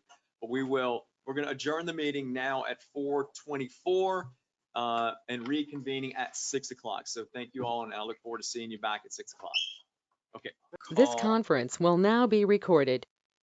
So at 6:01, I will call the reconvene of the previous meeting for the public hearing. We're going to start with the Pledge of Allegiance, please. If we all stand. I pledge allegiance to the flag of the United States of America, to the republic for which it stands, one nation, under God, indivisible, with liberty and justice for all. So I just want to start by thanking everyone for showing up, and yeah, please make sure all of our mics are on. I want to thank everyone for not only showing up today, but your emails, your participation in previous board meetings. It's always nice to just have resident input, because what we do in this boardroom does impact you. So we appreciate all your comments. If you do want to speak today, just as a reminder, make sure you fill out a slip. If you are participating online, if you wish to speak, please just put something in the chat. Laura will be monitoring that. And if anyone does happen to show up at the spillover site at Denny Grimes, we've got who's there on? Julie is at Denny Grimes. There's currently no one there, so I did tell her that if no one came by 6:30 that she could leave. Okay. Well, I can't? No, Okay, sorry, Julie, you gotta stay. you can blame me because we have. Tony said. Yeah, we have, you can blame me. Warren's here, so he'll take me to task. Vicky won't later, but if you could, I think also articulate that there is that room available, how it's set up, how people can participate if they go there. Sure. At the Denny Grimes office, we do have a computer that's logged into the GoTo meeting, and you will be able to hear the meeting as well as see the meeting on 3 large screen TVs like the one we have in this room. There is a separate laptop available. If anyone wants to speak, it has a camera and a microphone so that we can, you can get in front of there just same as if you would get up on the podium here to speak, so you'll have the same opportunity there as you do here. It's right down the street, right on the corner of Gateway and Griffin, right across. If you head down Griffin, cross Gateway, it's right there on the right-hand side. It'll take you 2 minutes to drive there, not even. Thank you for that, Laura. And again, Julie, my apology, but my recommendation is that she stay there for the entire meeting because that's how we've advertised. There's a couple people heading over, Julie. Okay. Yeah, I would suggest that 2 things, a motion to, again, to ratify and confirm Mr. Due to exceptional circumstances. So move. Second. All in favor? Aye. Any opposed? Mr. Chairman, would it be appropriate now to in the public hearing and get the budget presentation, even to be comfortable with that approach? When do we open up public comments after the presentation? Yes, but now would be the time to open the public hearing. Stephen? That is fine, yes. To be a motion to open the public hearing. So moved. Have a second? I second. Motion is second. All in favor? Aye. Any opposed?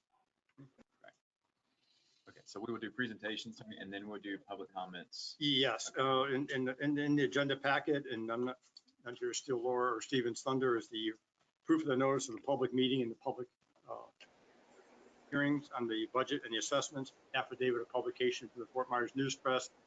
We'll also be receiving an affidavit of mailing from Infomark as to the mail notices to the individual property owner. That'll be part of the record once it's signed and exhibits attached. Tony, thank you. A lot of the people can't see that screen. Can you put about 30 degrees on it? No, let's turn it to the window. There you There. go. There you go. That good? Thank you. Yeah, okay. But they can't hear us. It is. So Also for the record, we have how many people attending via the GoTo meeting at the present time, Laura? I show 26 people logged in, including ourselves. Thank you. Can you figure out a way to log me in? Can you please mute if you're attending from online? You have to be in this account. I don't want to mute we have everyone. Why would you want to come?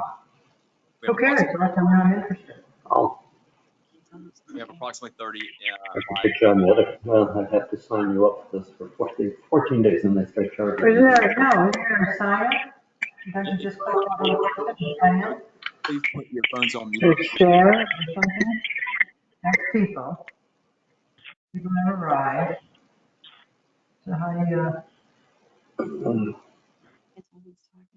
Yeah, what I would suggest, Mr. Chairman, is that anybody who is signed up to speak wants to speak, keep going down? I'm in there. they mute their devices until their name is called, but to speak. There you go. Try share. Sure. So if you're attending through the GoTo meeting, we are going to mute your phone until it's your time to talk, just so we can eliminate the background noise. So we appreciate it. Okay, we're going to start the presentation with Stephen Bloom, Actually, it's me. oh, I'm sorry, Laura, our business manager, will kick things off. Sorry, you told me like 3 times. I should know. And it's in the agenda.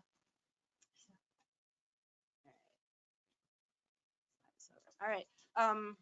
What I'd like to do today is just give a brief budget overview, basically the budgeting process. I fielded a lot of phone calls from residents with questions as far as what all goes into the budget, what do we do for the budget, what steps, who's all involved, how long does it take? So I put together a really quick, I promise it's very quick, PowerPoint presentation just to kind of walk you through what goes on in the background, the things that you don't see behind the board meetings. So here's our timeline that we had for this year for the fiscal 2022 overview. Actually in March, I'm missing Russ on here. He took care of doing all of the allocations, the assessment, and then they give that to Infomark and Steven, who sends us the budget templates in April. We work on those, staff works on those all during April. We get those back to Infomark, and then Steven puts together a draft budget for the board to review in May. And then every year by statute, the board has to approve a budget, which sets the high water mark by the 15th of June. So that's a statutory requirement that's our date they have to do it. And I think this year that was the budget that had the 103% that caught everyone's attention. That doesn't mean that that's the budget that we're going to adopt. That's just our high water mark. That's the starting point. Once that budget is approved, we move on in the rest of June, July, and then August up until we have our meeting. And we have discussions and make adjustments to the meeting or to the budget. We take feedback from residents. We send notifications out to the residents with the numbers where their assessment could be for the year. We publish the hearing notices. So there's a lot of moving parts going on in the background. And then we're here today on August 19th this year for our public hearing to adopt the budget. So the budget that gets adopted is the one that we will stick to for the next fiscal year.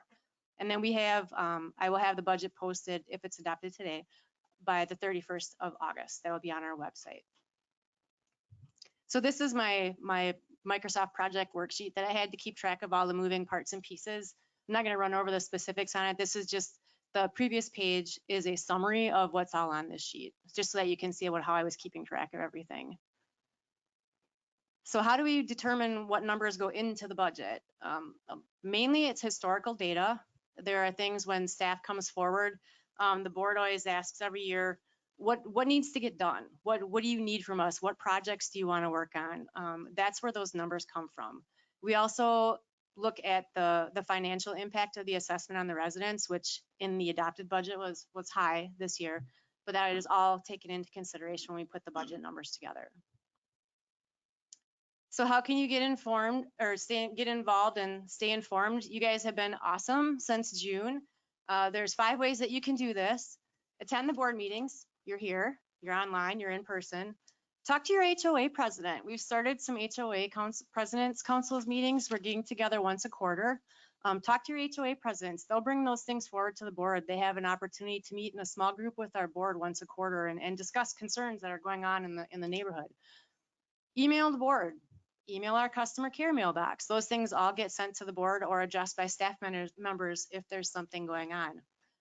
There's been a lot of rumors and a lot of information flying around out there this year. I encourage you all to follow the official Gateway CDD Facebook page. That page is updated only by staff, so anything that's on there is accurate. And we also publish all our information on the Gateway CDD website. And here's the addresses for those. It's facebook.com/Gateway CDD, and then our gatewaydistrict.org, and our customer care at gatewaydistrict.org is the email. Thank you. Just out of curiosity, those that are here today, how many of you are a member of the Gateway CDD group on Facebook? Just by a quick show of hands.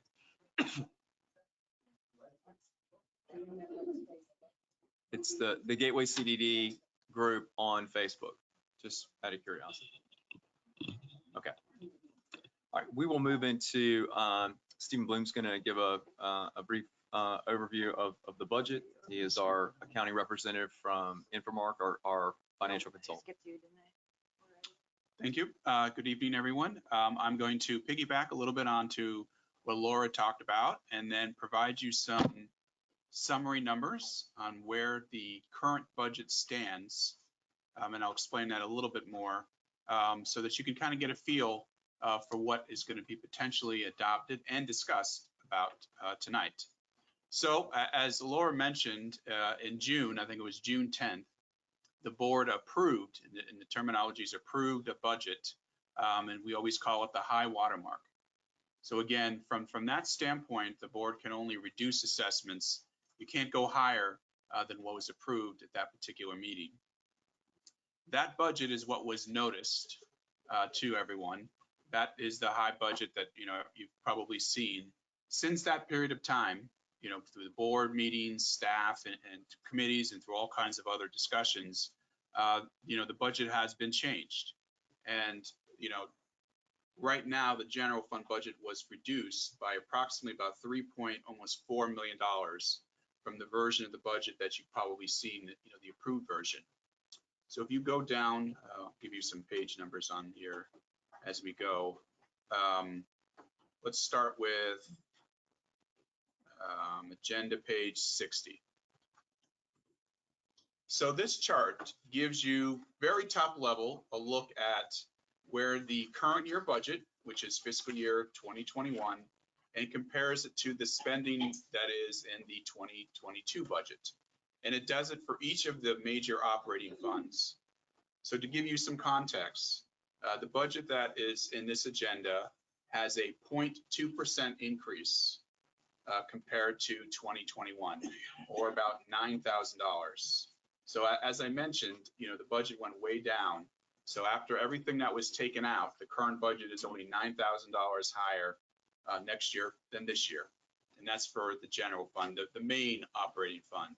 For Pelican Preserve, it's about 1.6%, or about $45,000. That's the increase. Stony Brook is about 13.2%, or about $62,000. Town Lakes did not change. Then the enterprise fund, that is about 7.2% increase, or about $300,000. So in total, all of these major operating funds, year over year, the budget is only about 3.7% of an increase, or a little bit over $416,000. Now the other, charts on this page shows you your debt service funds and your capital project funds and what they've increased. But really the main one that we're going to be talking about, which is your assessments, is going to be your operating funds. And so that's why it was kind of important to go through that. And Stephen, can you just take a second and just educate everyone on why there are different fund numbers? Why is there a general fund? Why is there Pelican Preserve, Stony Brook, Town Lake, and Enterprise? How are they different? Sure. So in general, when you have a fund, and a lot of people have different connotations about fund, but what we're trying to do is track comparable costs into one spot. So when we say the general fund, which is area 1 and 2 for Gateway, all of the operating costs, landscaping, swimming pool, waterway management, administrative costs, all of that is No way they should have a swimming pool. Is all put into one spot. That's what's a new one. They want to put a new one. They want to put a one. They keep unmuting themselves. So the purpose of a fund is to track similar costs. And again, where it's really important is that the assessments that are, levied for that fund stay in that fund. So if you're assessed something for the general fund, that's where that money's got to go. That's where that money's got to be spent. That's why it's key to not only have good funds, to know what's in them and what you're spending on it, and make sure that you keep everything together. And that's really what a governmental funds are doing for you. And Pelican Preserve obviously is for the separate area. Stony Brook is same. So each one of these are talking about an area within Gateway. And then your enterprise fund, that is going to be what it sounds like, your water, irrigation, sewer billing, that type of stuff. And just for further clarity, why is there a Stony Brook fund and not a Gateway Greens fund? That's a good question. I'd have to go. We'd have Public roads. Yeah, I mean, we'd have to. It's which gets to more questions about how things are assessed. But yes, and I think Stony Brook pays extra because public bonds were sold, and they have to retire those bonds, and so that's an add-on for anybody that's in Stony Brook. And that's because of the roads and the gatehouse and stuff that we own and operate. That's which correct. is Everybody else, different than other everybody communities else that is- don't have district-owned entities. yeah, Or and that same applies for Pelican Preserve. All of their roads are publicly owned. And so consequently, they're separated, but also they do not participate because there's no connection road. They don't pay for our parks. They don't pay for our landscaping. They don't pay for the pool. They don't pay for any of the assets that have to do with really area one. thank you. Great, nope, great question. So if we could go back a couple pages, what I wanted to make sure. Excuse me, just for education, in that Pelican 2.9, Pelican pays for its security, its landscaping, its ponds and wetlands, and its lakes. And that's totally separate money collected over there, spent over there, and it has really nothing to do with here. But that's why it's such a big chunk of money. Pelican pays a lot of money to maintain the infrastructure and has for years. Outside of Gateway South. Outside of Gateway. That's Yeah. one of the things we're trying to address. Right, and just for clarity, again, if you are paying into Pelican Preserve, you are not paying into the general fund. Correct. It's separate. So, when you look at the assessment charts, you want to make sure you understand what area you're in and that don't try and keep adding up different areas and say, okay, I'm paying this, and this. It's not the case. Pelican Preserve only pays Pelican Preserve. But And it's a totally separate budget for amenities. We have shared costs, Yeah. and if the factor came out to be 1/3, 2/3. Yeah. So if we have a shared cost that we both participate in, Pelican gets $1, we get $2. Yeah, but That's generally how it works. that $2 million that Pelican pays in non-ad valorem is those for 3 specific areas. It's not anything to do with amenities. That's a totally separate dollar amount and an assessment to that community. Okay. And just kind of adding on to that, just keep in mind that the district assessment will be different than if you have an HOA assessment. So that's a lot of times we get those questions in the confusion. So you want to make sure you're clear. This is the district assessment that we're talking about, not your HOA. That's completely separate. One thing before I moved on, I wanted to point out, and it starts on page 56. What we did, and it's included in the agenda, for the general fund, because there was so many changes, we did document line by line what changed, and we're comparing. Here's what it was here in 2021. Here's what the approved version was. Here's where we are now and what the difference is. And you can see right there in the change in revenue, the approved version had 6.9 million roughly in assessments. And now this revised version is down to about 3.5 million. And that's where, we get to the difference of a reduction of about $3.4 million. And you can literally see row by row exactly what was reduced or changed. I'll just say changed because there are a couple that actually went up. But the majority of these are going down, after discussions with the board, after the staff's recommendations were put in, committee recommendations, across the board. This has obviously been a process that started back in April. Everything that was done, we have tracked on these couple pages for you. And community feedback. Absolutely. The other thing I wanted to mention, just kind of, again, very top level, if you can, Laura, switch over to the pages that changed. I did want to talk about the capital budget, and I think the last page is probably the best one to showcase here. So we've had quite a bit of discussion about which projects are going to be financed with the loan. And again, this has been a ongoing, lot of discussions back and forth to try and pinpoint what is going to be financed. This particular chart, and again, we've even now gone into the depth of quarter by quarter on what's going to be spent, so that we have a very good idea on the interest calculations. But right now, when you can kind of look through the 3 major categories we have here: waterway management, road and irrigation, and then administration. Those 3 categories are showing about $7.3 million in projects, repairs, and maintenance, and items that are going to be financed, again, if this is adopted as is. The largest of that piece is the roadways and irrigations, which is about $4.6 million. And you can see we've gone through quarter by quarter and really tried to phase this out so that what we'll do is we'll finance this, and we'll be financing a drawdown approach, which means only after you draw it down will you actually have to pay interest and principal eventually. So it's not a scenario where, hey, we're just going to pull $7.3 million and just get one great big massive loan. This is going to be as we go, as the board approves this stuff, and it'll be spent and then financed that way.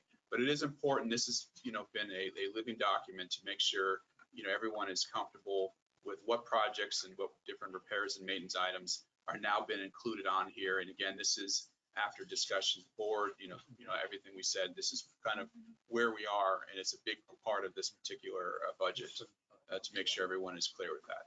And I think that what's important to know with the philosophy or the methodology behind that is there are a significant number of items within our infrastructure that need to be addressed. Most of it has to do with just the let's call it the shelf life or the longevity of those particular areas, whether it's you know, irrigation or some utilities. And instead of trying to basically assess you, which is kind of what we did in the first draft, which was we came up with all the critical items that need to be addressed, put them in the budget as it would be assessed in a calendar year. We've pulled a large portion of those items out and have debt financed them, or at least that's our intent, to debt finance them over 20 years. Because again, the lifespan of that replacement should be, you know, equivalent to that 20 years. So we wouldn't expect our residents to fully fund something that has a 20-year life that other people that move into the community will take part or, you know, appreciate those improvements. We want to basically share that cost over a longer period of time, and it's at a much more favorable rate to everyone. So it allows us to, one, identify priority needs that staff and the board has determined that are critical and need to be addressed to avoid any catastrophic failures or impacts to our residents, i.e. irrigation, pressure loss, utilities, things of that nature. So a lot of discussion, got some really great input from different residents around this approach, and we just felt like this is the way we can get things done to continue to not only enhance our community, but maintain it at the level of quality that you would expect, but do it in a physical manner that is responsible over time. And the last thing I'll just mention is that at this budget hearing, the board, after residents' comments, will have another opportunity to make changes to this budget before they adopt it, and then those changes will be you know, made and adopted, and the final version will be done, and that's what will be posted tomorrow or probably Monday at the latest. Probably. Yeah. And that's all I wanted to mention. And then Tony, was there anything from your perspective that you needed to add to the meeting? No, I mean, the fact that we referenced the manner, we referenced the manner in which people can participate. We have this advertising. It's been the affidavits and the records. Stephen's gone through the budget. That's version 5.0.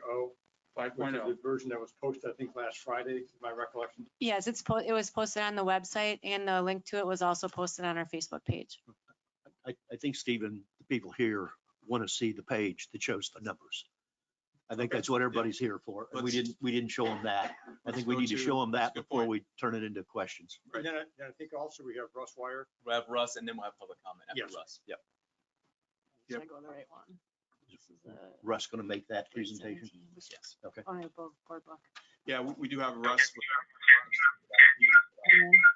Certainly, I can go through the table, and then we can have Russ answer questions. 61.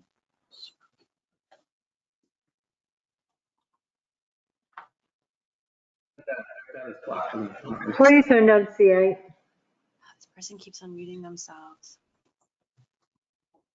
Okay, so we have two charts to show. This is just the gateway area 1 and 2. And really, I'll kind of walk you through reading this chart. Thank you. Yeah, the column in green is the total assessment for each of those assessment categories. So if you residential and single family, and again, if you are in gateway area 1 and 2, then your total assessment per unit is going to be, this is annual, $735.09. Stephen, for clarification, it's if the board adopts version 5. If the board adopts this version as is without changes. Thank you. So as a comparative, The current year, fiscal year 2021, for that same category, it's $675.30. So the difference, the year-over-year increase for single-family residential would be potentially about $60 or about 8.85% of an increase. And you can see, moving through there, all the different categories. The next row is multifamily, and that total would be $584.66, which represent about a $98 increase year over year. The Stony Brook, if you're inside the gate, that's $1,443.48. That's the total amount. Again, that would include and Stony Brook is a little bit different. That includes the general fund, the separate Stony Brook fund that we talked about, and Lake Bank. That's all in number $1,443.48, or about $193 increase year over year. Now, I won't go through all the commercial ones, but the same logic follows. The next page here is just Pelican Preserve. And again, if you go down towards the I want to shrink it up a little bit. Yeah, just to kind of give them the per unit amount again. A single family, and this is, again, I'll go over, this is year over year. So for single family, it's $1,075.40. And that compares to this year, which is $1,012.85, or about a $63 increase year over year. And multifamily, which is right above that, is about a $46 increase year over year. And that kind of is that's the per unit amounts. And obviously we've got the commercial on there on the chart. That gives you an idea. Again, this is assuming nothing changes in their budget. And just for historical numbers, if the board adopts this budget, this would be the third consecutive year that we have been able to maintain a single-digit increase. In 2020, it was 6%. In 2019, it was 9%. So keeping in line with that, if we adopt this budget, it'd be 8.85%. So just for your historical knowledge. With that, next up would be Russ, if there were any assessment questions, and we can, do the public comments first, or if there's board questions on assessments, it really is up to the board and how they want to move forward. Does Russ have a presentation? He does not. No, okay. Do you know where Russ is? Do you know which one is Russ? Yeah, I'm right here. Hey, Russ. Why don't you just take a minute and just give everyone just an overview of the work that you've done through the assessment methodology and how the assessment methodology plays into our budget process. Just a high level overview, just so everyone understands how that plays into the overall process. Absolutely, Mr. Chairman. For the record, this is Russ Wire. I'm the president of Real Estate Econometrics. I'm your assessment methodology consultant. And well, about 2.5 years ago, maybe it was even 3 years ago, the board and the district had enlisted me to come in and create a methodology that was appropriate for the times. The original methodology that creates the assessments ultimately, and that is what we're doing, is we're looking at the benefit received by each product type. And originally that was done back in 1986, and it was the same one. It was based on water management and was carried over year over year over year. So consequently, Gateway has grown. Every type of use has grown. The budget has grown. So it was time to change it, which we did. And last year, the board adopted the new methodology, which what we did is we created 3 categories within the budget. One had to do with roadway landscaping. The second one had to do with water management. And the third one had to do with administration. And we had measuring benefits that we used to create the assessment. With roadways, we used trip generation. With water management, we used flow off of each property that goes into the water management system. And then administrative was split basically evenly among all of the parcels that are within Gateway. There were 7,500 parcels between Gateway and Pelican Preserve. I did both of them that we had to review, which we did. And again, the board adopted this last year. So your assessments last year were based upon this new methodology. So as a part of my work, what I have to do is come in every year and take a look at the methodology and see if there were any changes within the district itself. And this year there were three changes that we had to make to it, and that had to do, first of all, with Arborwood Preserve. They ended up having a number of, well, they went from they went from a blank parcel again, they were platted, so that they added 143 single-family residential units as opposed to being assessed on a blank acreage basis. The second part, within Gateway itself, we revised the trip generation multipliers for the town center area to reflect the actual uses within that center. The way the Department of Regulation codes, which are business codes, were not accurate to the actual uses that were within there. So we went and did a reanalysis of those uses and put the proper trip generations in there. The third change that happened this year was we added 32 more multifamily units to the Casella parcel in Pelican Preserve, and that's one of the WCR parcels that's multifamily. So they added, it was eight buildings with 4 units each, and they still have a portion of blank land to go. And I would assume that within the year that will all be developed. So we will basically be doing it on a unit basis.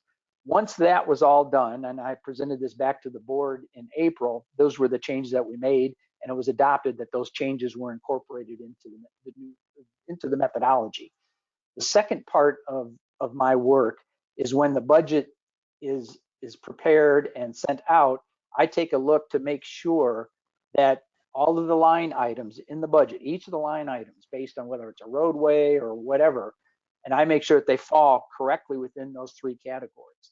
And we've reviewed it. I've reviewed it over the summer. My last review happened a few days ago, and everything is appropriate in the correct category. And that's basically what I do.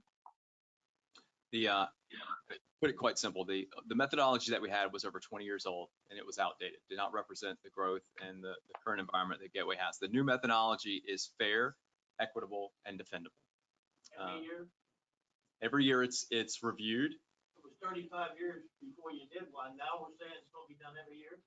Well, it's reviewed. Russ, Every year? yes, sir. Russ reviews the methodology annually as part of our. It's not modified, it's reviewed to apply properly to all the land uses. Yeah, and we also looked at, the growth and all that kind of good stuff. But that's, in a nutshell, that's the 5,000. Hey, Mr. Chairman, Yes, sir. sorry, this is Russ again.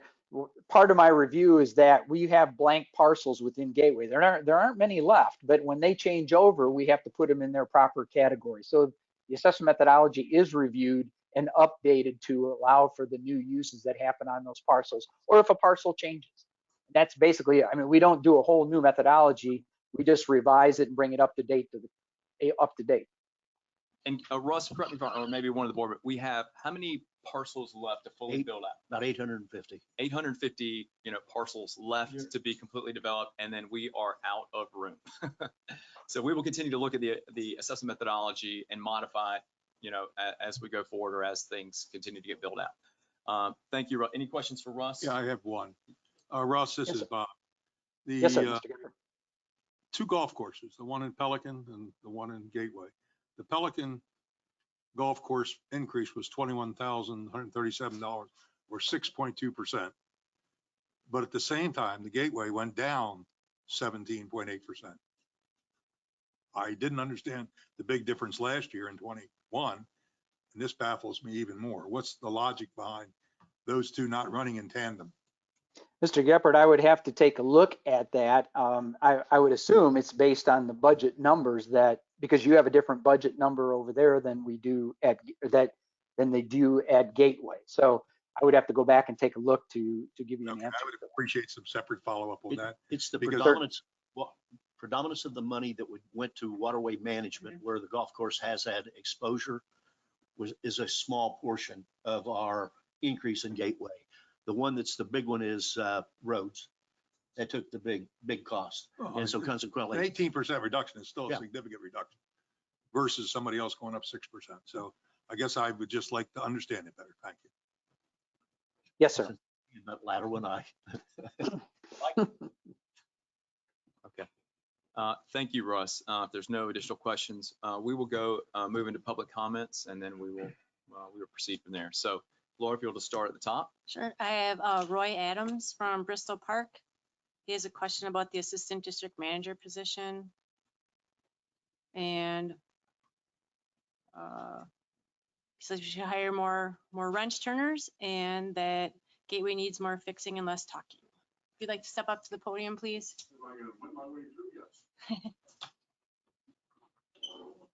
You'll have 5 minutes.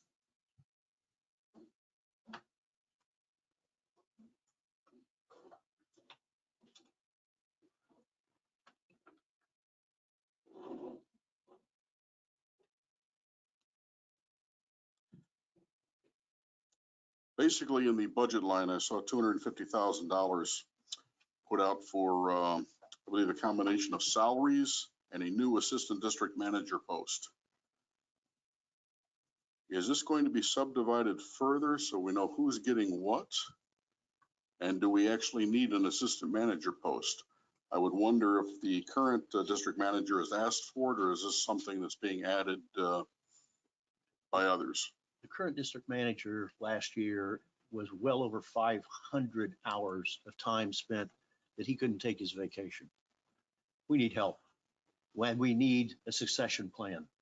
Chris is, as you know, and a lot of people know, he offered his resignation a couple of months ago. We talked him out of it and have signed him up to a contract, but he's getting of an age that retirement is considered. We have no succession plan. We have been told in the past, we need a succession plan. And managers and assistant district managers do not grow on trees. Right now, I'm doing some checking, trying to find out just what the competition is for the district manager.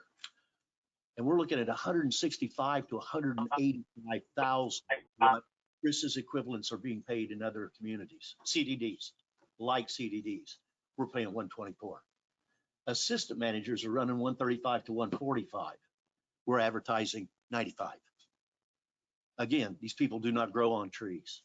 I think we had about 30 applications of which I would say 29 knew no more about how to manage or assistant manage this district than the man in the moon. They had no credentials. And I think that's showing out a couple of things. One, they are not easy to find, and perhaps our dollar value is down to where we can't even attract anybody. But we need an assistant district manager badly. And I'll speak a little further when it just comes to organizational design, continuity, and succession. We don't have a very large organization, but the things that we run and manage are critical. Most of the areas that we have leaders in it's that individual that knows everything about that specific space. Subject matter expert. Subject matter expert. So from a continuity planning perspective, it puts us at risk. And if you've lived in this community for longer than 10 years, 15, you know, we've had our fair share of operations managers in the past. It almost seemed like for a time now we were turning them over about every year, which means we have to have someone else new come in. They start from scratch. It's inefficient, and we're not driving optimization through that. With a position like Chris in the district manager, one, there are things that he is doing that we need to delegate out. We need to create succession planning through an additional role like an assistant district manager. We have focused a lot of attention in the last couple of years to look at our organizational design, create a leadership flow underneath our district manager.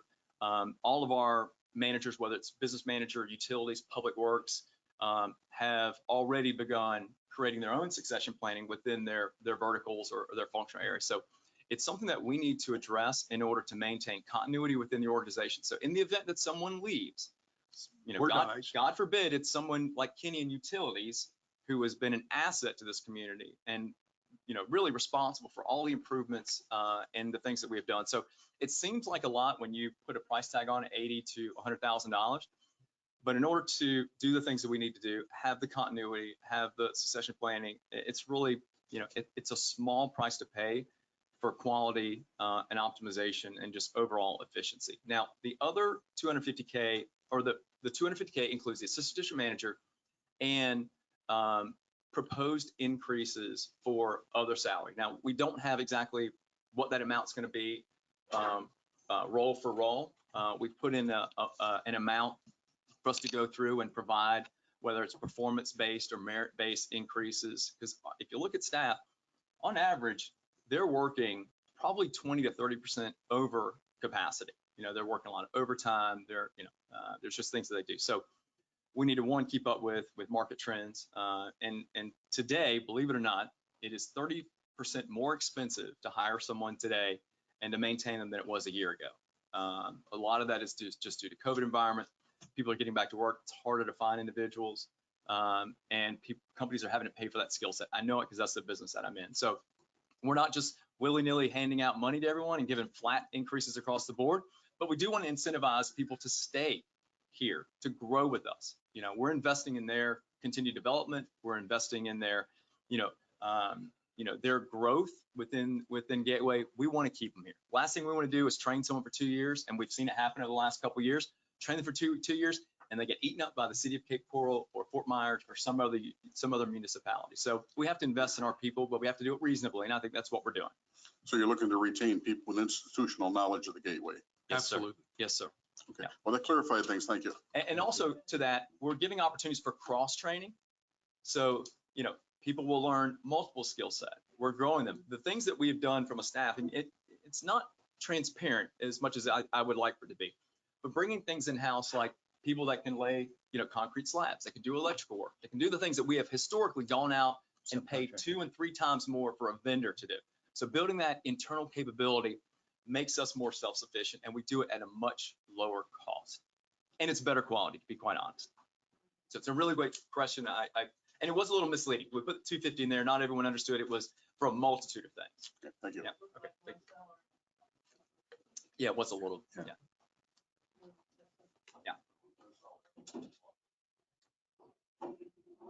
All right, we have Steve Flamino from Bristol Park. He did not list a topic. Getting all the people on the far end. Yeah. Gary Mayer, you're up next. Yeah, thanks for letting people know when they're on deck. It's like karaoke. Yeah. Good evening. My name's Steve Fleming. I had a couple questions. At the earlier meeting, I think it was Dave was talking about the upkeep of our pool. And I was wondering, how do I put this? No disrespect to any of you, but who's responsible for upkeeping the pool that we have now? I mean, ultimately we are. Our Public Works Department. So how did it get in the shape that it's in? Neglect. Well, I would say it's also deterioration over time. I mean, there's, and to be quite honest, I don't think there's been a lot of appetite in the past to spend a significant amount at the pool based on the volume that we're seeing. Now, I'm not trying to undermine the pool use or discredit anyone that uses on a regular basis. I understand there's value, but when you look at the amount of use versus some of the expenditures in the past, I think that has been a topic of conversation. Yeah. But we haven't, and I said it in the earlier meeting, we have every year set aside dollar items for pool maintenance. We have rehabbed the bathrooms, I think last year or the year before. Yes. We've replaced equipment. So we have done things. Now, what we haven't done is resurface the pool, which is a significant cost because, again, trying to maybe get the most out of that lifespan as we possibly could before we have to sink in $250,000 or an amount that is that large. And at some point, we're going to have to make that decision. Today, we're going to have to make some hard decisions, but it's not, neglect is a word you could use, but I would say it's just competing priorities. Well, it's just like all of us here. If we don't take care of our HVAC systems, what happens? Mm-hmm. We have to replace them. So I think we've gotten to that situation that pool has never been really taken care of properly. I know it needs a new filter system. Is that what you were saying, Dave? Yeah. And well, we now have an expert in that field that we hired last year. And that's what I was going to say, Doug. I think what we have, and Brian, you can add to this. We had pool attendants. That's what we had for 10, 15 years. Who we have now is an expert. I mean, I can tell you, like, I don't know, he used to work for Sunsplash and he managed that entire property. So when he came, so that's how we became about to know all the problems that are now. And he's been a year, not even, just made a year. A little over a year. So we had 2 attendants, and now we have somebody that's an expert that was able to communicate with us, clear and concise what the needs are, and the sense of urgency, and that's what we are now. And the other issue. Oh, yeah. But Mr. Chairman, what I would suggest is allow one speaker. At a time. the real issue anyway, is there's a. My point is, I think we need to keep up what we have, because I'll just be honest with you. Right now, driving down Gateway and Griffin, the landscaping is horrible. The trees have been trimmed in, I don't know how long, year and a half. There's no new mulch have been put down. Don't we have that in our budget? We didn't use it this year? That was because of the roundabout roads, and we didn't do it because of that. And so we didn't do speaking it of all the way out. roundabouts, this one at the school here, I don't know who's responsible for that, but that is the ugliest.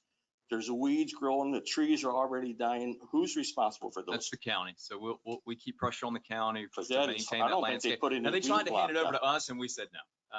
That we were going to hold them accountable for their landscaping and maintenance there. So staff will keep on top of that. And my point being, if, we got this wish list of this pool and pickleball courts and tennis courts, but we haven't kept up what we have. And as you all know, we're in the middle of a pandemic. My Social Security raise last year was 1.5%, $24. God bless me. And we're talking about, I guess it has changed, but 103% increase. That's not good. So now we're at 8.8%. That's much better. When I heard that, I thought maybe I misunderstood. No, but 8.8%. that's So much as we're better. going to speak, that is what the budget is today that we're looking to approve. I just think we need to work on keeping up things in Gateway that we already have, rather than adding a whole bunch of new stuff, and we're not keeping up with the old stuff. Well, you're absolutely correct, but there's one fact that I don't know most people understand, or I've overlooked it. But when our district manager was an employee of our management company, the board put them in a position where they incentivized lack of spending. They wanted to have no year over year. Gotcha. And by God, that was the target, and they met it. Yeah, and that's one So of those now that he management is part of our You organization. figure out a way to do it. That's right. You figure out a way. That's exactly right. So they didn't do it, and that's why Didn't these do it, things so- didn't get done. But we're going to work on that, right? Yeah, and I'll add one more thing too. I mean, again, I'd already mentioned that we have a small staff. We need to make sure that we have the right number of heads and employees to do all the things that we need to do. So we talk about, increasing head count and that type of things. That is something that we have to continue to Well, address. having 2 of our key people with 500 and 300 man hours that they can't take vacation. No business does that.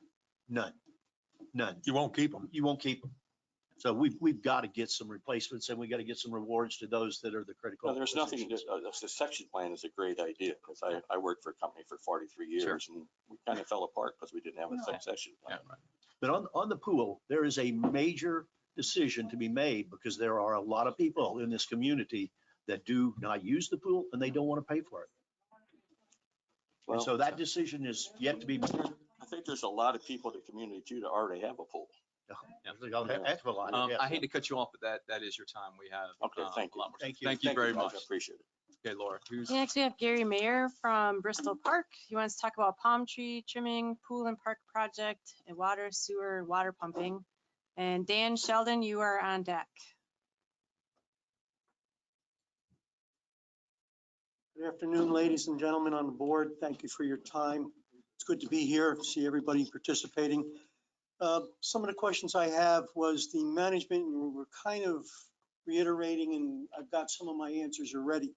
But the management as a CDD, who oversees the landscaping that is being provided by a subcontractor? Do we have a person? We do. We have someone that's responsible for that. They've got to go on to Griffin and watch what happened that we paid for to the palm trees that were supposed to be trimmed by, I'm not too sure who did it or what company did it.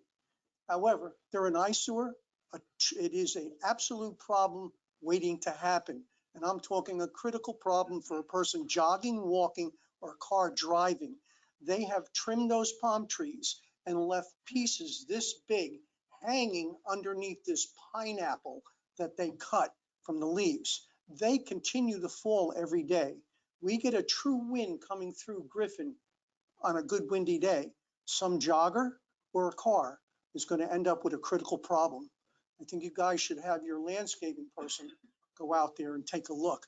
We're not getting what we're paying for out on Griffin. Well, Yeah, go ahead. I'm not ready to go that far because I don't know what the contract called for. Better question is, did we put a contract that says what we want, or is this something that they gave us and they just are doing what they think we want? Right. That's So the where you got to start. You management- can't get mad at somebody when he does No, what, no, no, what you I'm not mad, what but you tell him to do. But management has to oversee That is what correct. we're doing and what we signed in the contract to be done. You are 100%. This is an absolute problem waiting to happen. Please drive it and look. That's trimming of the palm trees. So, can and finally so see- Brian, wait, one no, second, one- Brian, can you just make a note to have Jim go out and just do a walkthrough? Thank you, sir. Please. Thank you. Take a look. Most likely it's the way they were told. Okay. With all that on the bottom hanging? There's certain ways you have to cut a palm tree because unfortunately we've been doing it wrong. Well, I can understand that. Okay. We'll have it inspected and we'll make sure that it's safe and it's appropriate. Hanging and falls on a daily basis, My concern are the kids waiting for their school buses, drivers and joggers that are walking on these paths. And thank you for at least getting their landscaping, your landscaping company to finally edge the tarp that we have put down and paid for, the asphalt. They're finally edging it after how many years? And it's starting to look I've good. been writing those. Well, no, thank you. No, I know who did it. Sir, do you Thank you. recognize this in So other parts of the we're- community? We're moving Or is it forward. just Griffin Drive? Yeah, we're moving forward. So let me help on this, because I want to clarify before, because Yeah. they just started on Griffin Drive, so they only have done 11 beds since we started the contract. So we can jump in and perhaps nip this in the bud. Well, it's starting to look better. So Thank you. they're gonna be here tomorrow, so I guess that's why Brian, I want to make sure that we know what we're talking about, because there's two issues that I also saw. One is at the booting, they are supposed to remove everything that faces up. They have not, and they didn't remove the stuff that's facing down, it is falling. That, under the county code, needs to be removed, and it is under the contract, they have not removed it. This, and then the other stuff, it does happen, is when they cut the fronds, they are facing up, but they cut a little bit too much, and then overnight with the wind, they fall and they need to come down, because I did some of the green ones are falling, but that happens usually a day after, and then they're not here, so there are those two issues. I know what you're talking about. And again, it's not the green, it's the It's preponderance the- of what's under the what this decaying part, pineapple the that they decaying- cut yeah. is falling daily. Somebody's going to get hurt. It's a problem waiting for us. Thank you. Wait, one more thing. I think we've got trimming of the palm trees. Let me just get my cheat sheet here. Yeah, pool and park project, and then the Right, 20 years. Pool project, and I think I've got my answer on the landscaping. Please, if you could look into that. Yeah, we'll do it. It's a safety issue. The pool issue again, I heard today, there has been some neglect over the years. I'm just a little disappointed that 10 years ago, this project up at the pool was presented and then knocked down because of the amount of, not hidden, but costs to maintain this. And that indeed, if we have not maintained the pool that we have, and I do enjoy it, and I know it's a COVID year, so our stats are low for the people that do it. And I was actually getting in the water and doing the aerobic water thing, which I totally enjoyed, and that was shut down. So the pool, COVID, the stats have dropped. But this pool project with a atrium and pickleball and all of this, that's a money hole.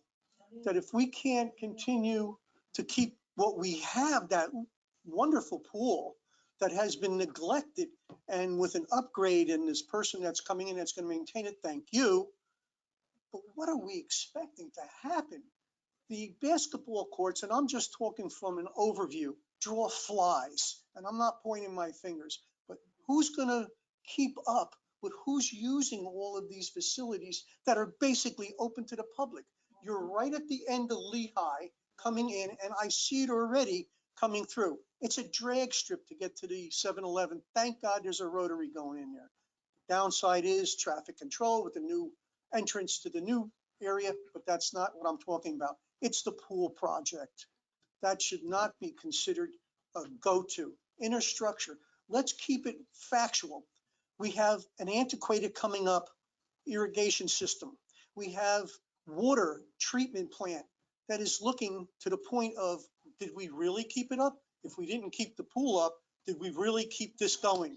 So this is going to be more money that we're going to be looking at. And why does the CDD have to get into entertainment and worry about, that doesn't sell homes in this community, I can assure you. People that are buying homes in my community don't even know about this project. And we're looking at $60,000 above bids and going into bidding war. They're not looking at, wow, they're going to put this up. No, I'm encouraging the board not to continue forward with a pool Aviant project up at that end. Let's get the pool up there running correctly, spend the money, get the palm trees, get Griffin Road done. And I think I covered everything. It's only about 20 years. Yeah, it's a 20-year project. Yeah, my time is up basically, but a 20-year thing, we have to look at irrigation, water, our wells, our sewer treatment plant, infrastructure. I don't mean to cut you off. The sewer treatment plant doesn't belong to us. That's the city. That's for county.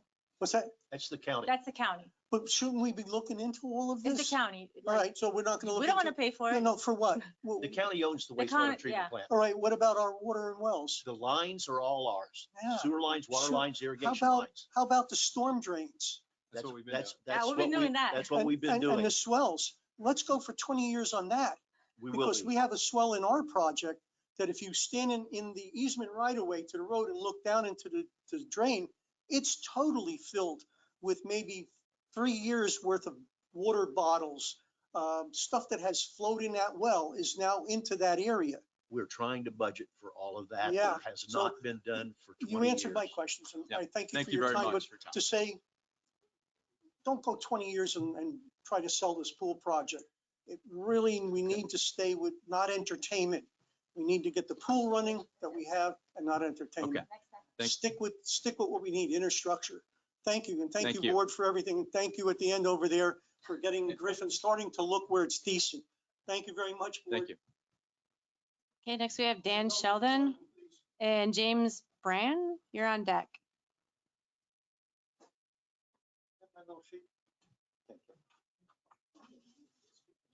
I'm new here and I'm most concerned first, if I wanted to look at the details of all the budget, what's the best place to find all the detail? The Gateway's website. And is there a subsection? Yes, it's Yes, under under- approved budget. And past budgets, how far back are they online? There are 2 fiscal years worth, but if you'd like further back now, you can submit a public records request. So 2 years are online for the last I 2 need to years. keep that sheet though. Okay, I'm just writing Okay. on my notes. Okay. 2 years are available past years, plus the current that you're proposing. Correct. Okay. Is there a CPA firm that reviews? We have Sitting an right annual there. audit. Those are all available in that same area. There's a link. We are required to post those. Okay. And there's a government website that has all of our audited budgets on there. But again, if you'd like any of those, just submit a public records request and I'll send them to you. But it is audited, not reviewed, right? They are Oh, yeah. audited. Okay, good. The capital reserve account. I get the impression from some of the things that you've published that it hasn't been funded in a significant way, or has it been? For the last several years, when Chris got involved, Chris Shoemaker, our district manager, we had discussions. He instituted starting a fund of about $300,000 a year that we put in to a capital reserve account. And we have, Steve, what, 2.2, 2.4 million? No, that's the operating. Capital is about a little bit over $1 million. Okay, million. That's even And worse. it only started, Within the last 3-4 years. it didn't start when the development started? No, Keep in mind. the developers don't keep- do that. Keep in mind, the developer wanted to do one thing. It's to keep the rates low to sell houses. He did us no favors, and the boards that came after the developer did the same thing. What's the name of the CPA firm that did your auditing Which year? I mean, the auditors, recently? Berger, Toombs, and Gaines. And did they help in this direction as a fiduciary to start that process, or did you guys come up with it? They do basic auditing work, and that's about it. You got to pull teeth to get them to talk.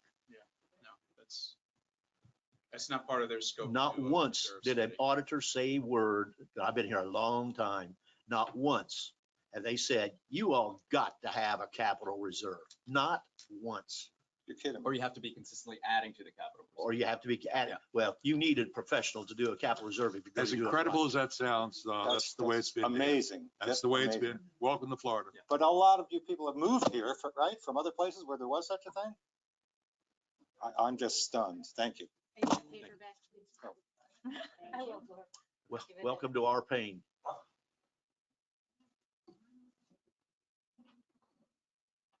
James Brand from Hampton Park. Who's on deck? And then we have Andy Haygate. I'm sorry if I'm slaughtering everybody's names. You did a real good job of mine. Thank you. Yay. Good afternoon, everyone. First of all, thank you, board, for what you do. I know there's not a hell of a lot of appreciation, but we should appreciate everything you try to do for us. I also thank Chris Shoemaker for the job he does. A lot of times it's a thankless job, and I appreciate everything that he does. He's out in our community along with his staff, doing everything they can to improve our community. I hope that the budget changes you've talked about today will be published as soon as possible so that we can review those. Further, I'm a retired Floridian. My Social Security and my retirement funds go up about 2.5% to 3% a year. Here you are, and many of us are in the same boat. Many people come to Florida, come to Gateway, Hampton Park, other Gateway Greens, and they're retired. They don't have 8% increase in their money every year. And you guys are proposing, based on what I understand, 8.8% increase. My goodness, guys, get a sharp pencil. Understand who your constituents are. Understand our ability not to pay these kinds of year-over-year increases. Thank you very much.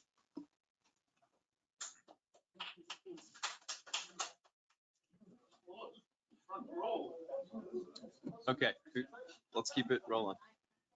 All right, we have Andy Haygate, and then on deck is Brent Poe. Hello, Andy Haygate from Hampton Park. We have representatives here. I think you guys did an excellent job from 2 weeks ago when I was here, and you might remember my outburst, 100% increase. I never saw that, and now we're down to 8.4, 8.5, which is reasonable, but it's going to hit the pocket of several people. My wife, 45 minutes ago, she was in Stony Brook showing a home. We've been realtors for a long time. We have fiduciary responsibility with our buyers and our sellers. Anyone who knows the MLS, right in the bottom, it's called confidential information that only the realtors see. We always disclose things for our clients. So today when she went to show Stony Brook a home there, a resale home, the agent, right in the bottom, he had put CDD is going to be increased to 1,900. Now I know it's going to be increased to 1,000 and change.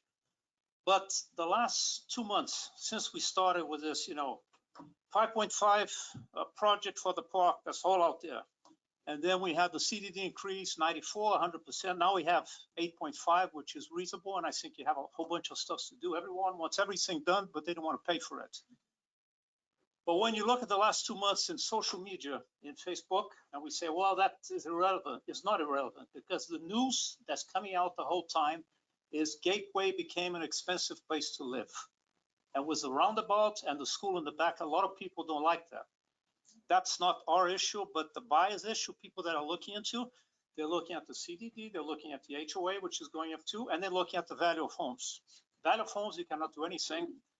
Hampton Park probably cannot find a home there for less than $500,000, which is ridiculous, but that's the price we have. So people that buy that, they have the money to afford to buy that home. However, you got people that are much tighter and they say, well, I can buy that, but I can't pay a CDD.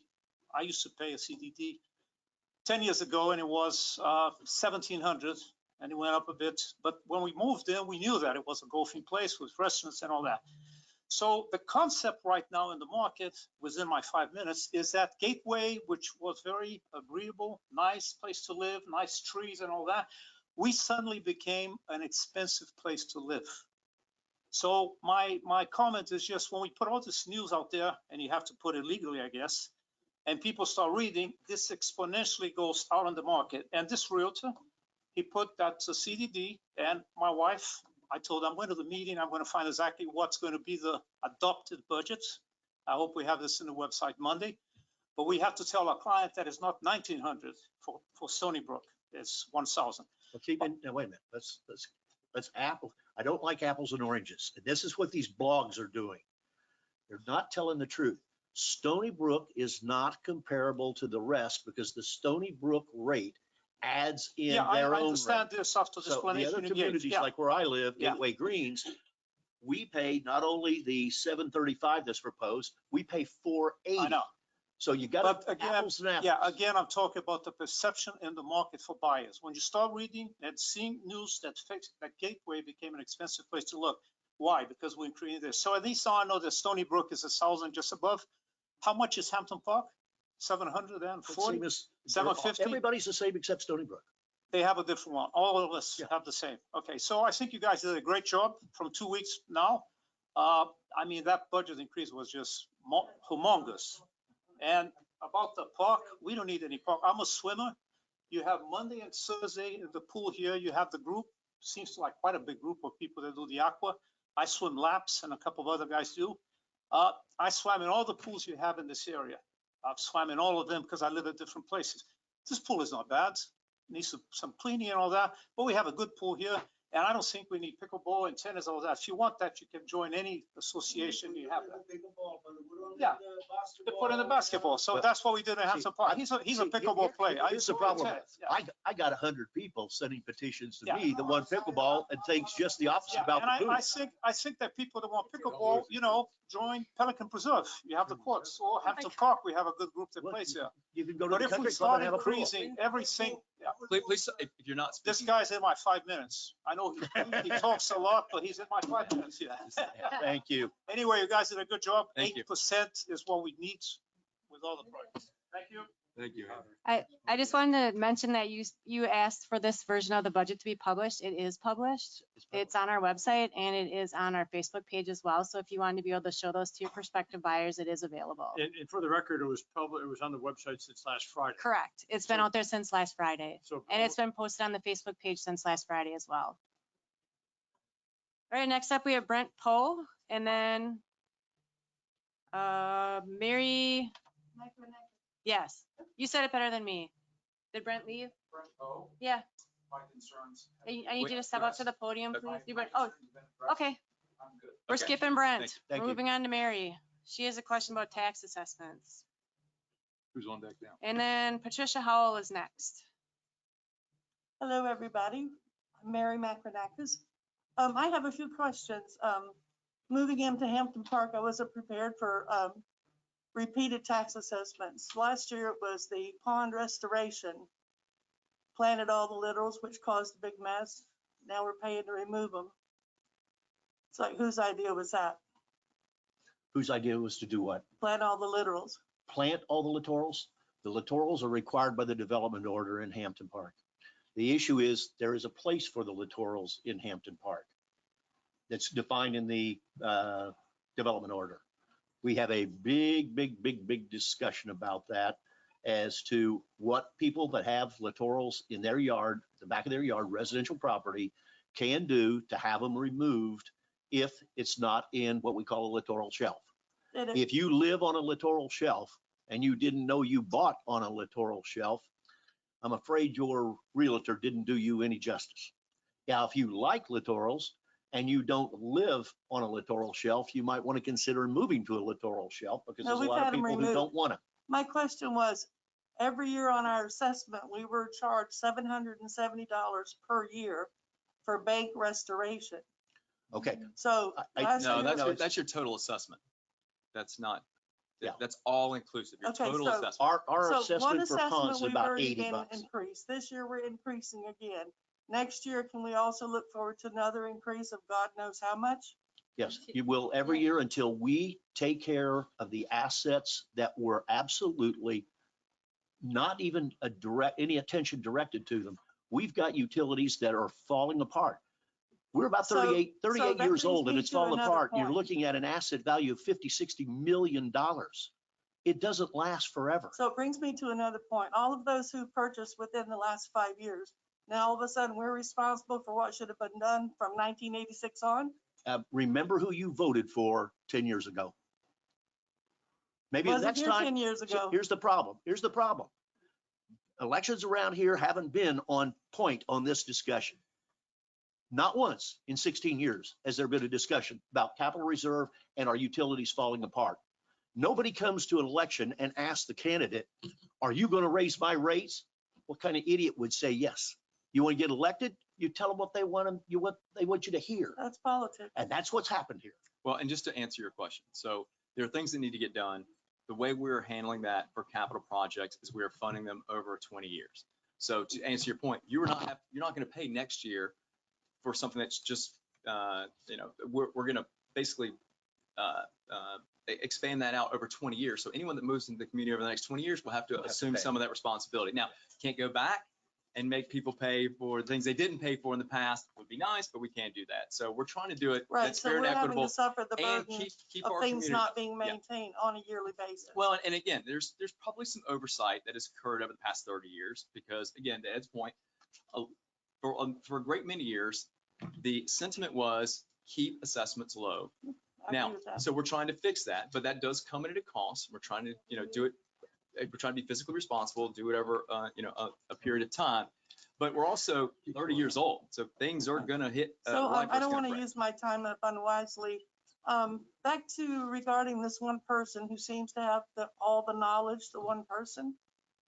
That's a stick of dynamite. You can't run a company with one person who holds all the knowledge, holds all the power. Exactly. Were you talking about the manager? Yes. Well, keep in mind, Florida statute says that we have a district manager. Yeah, but you So need we don't to have any get some of choice. that knowledge And- spread out and it among gives- your other That's staff. what we're doing. We need a If succession he's plan. killed tomorrow in a car accident, where does that leave the rest of you guys? We, He knew how to do that. None of us know how to do it. we need a I succession. mean, plan. where's the brain behind that? That's what we're doing. That's what we're doing. Everybody needs to be able to cross-train, know what the other person's doing.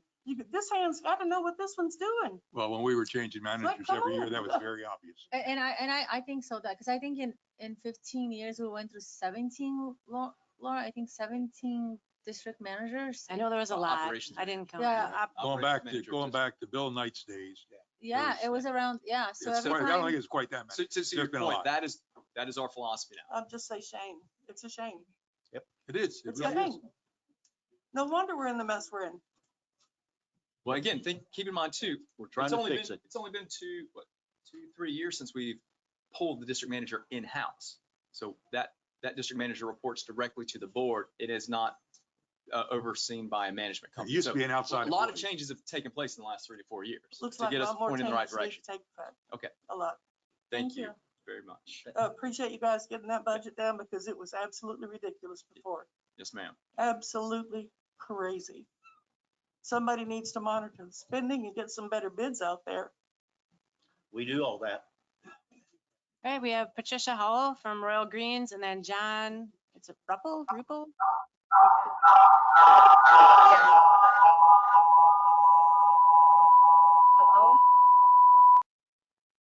Is somebody online?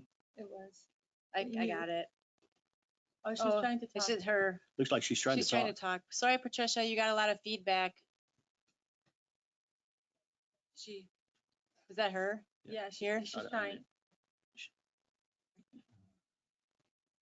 Just a minute. She appears to be at Denny Grimes's office. Yeah. It's muted. Click it and see if it don't. There we go. Okay, try. Go ahead and try now. Okay, can you hear me?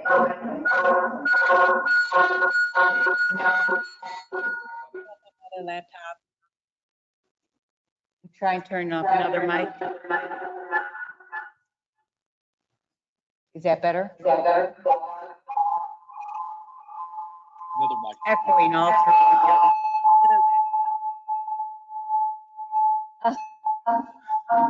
I knew this wasn't gonna work. Patricia, we're going to come back to you as soon as Yep. Julie. We'll come back to you. I still have your paper. I'll let you know. We'll come back to you in a couple minutes. All right, John? Or did John go there? I know why. Just Laura needs to close her computer. I need to close my computer? Yeah, we only need, Lori, it's Morgan. Just close your computer. We only need to do, I mentioned that before I left the office. Just have Lori close her computer. And leave the one in the corner open. Or wait, yeah. Right now. Can you see them? Sorry, guys. Let me know when you're ready. I'll unmute her.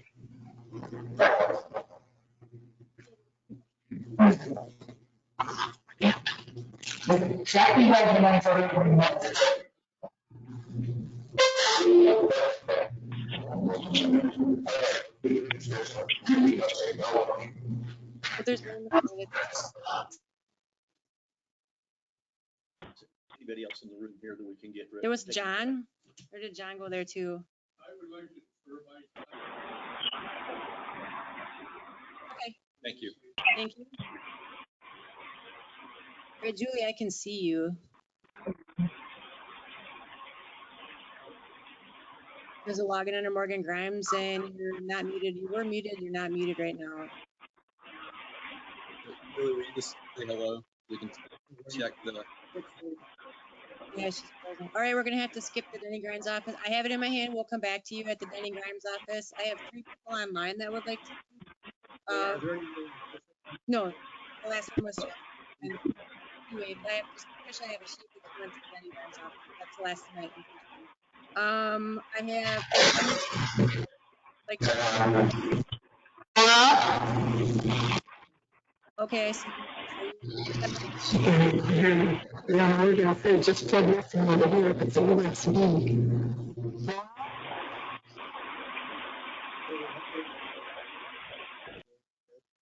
That's the one that was causing the feedback.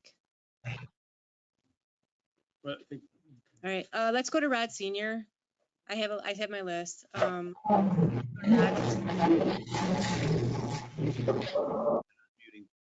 perhaps you could have the Patricia Collin instead.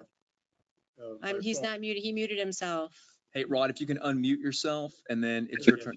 Sir, thank you. Right. Can everybody hear me okay? Yes. Yeah. Thank you, Rod. Okay, thank you, guys. First thing, I want to ask Stephen Bloom a couple of questions. Stephen, can you hear me? Yes, I can. Go ahead. Okay. In your presentation, you said the operating budget had gone up by 0.2%, almost stayed the same around 3.7 million, right? That is correct.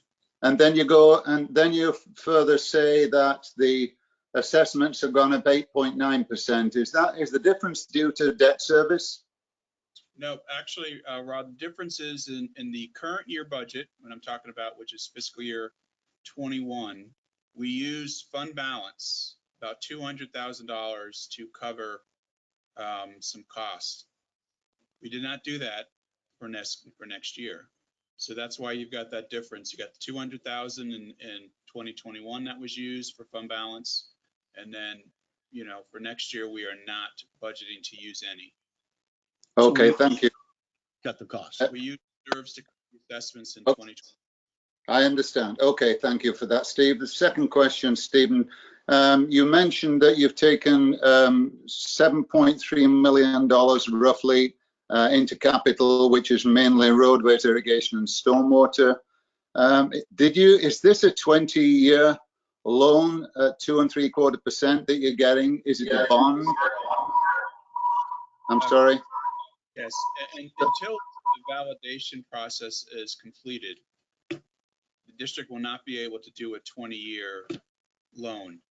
So the goal and what we've discussed with the bank is to provide us with an option for 3 years and 5 years, understanding that as soon as we have that validation process done, we would restructure it into a 20-year loan. Okay, thank you. I understand that. And the last question before I make a bit of a statement, if I may, can you turn to page 34 of your budget and version 5.0? The reason, are you able to get page 34 up there? I'm looking at it on your website. Capital improvement plan? No, that's That's the wrong one. Rod, give me 1 second to get a better page. Is that the capital improvement plan, Ron, general fund? Yeah, that's what I'm looking at. I'm looking at the website. Okay, And in,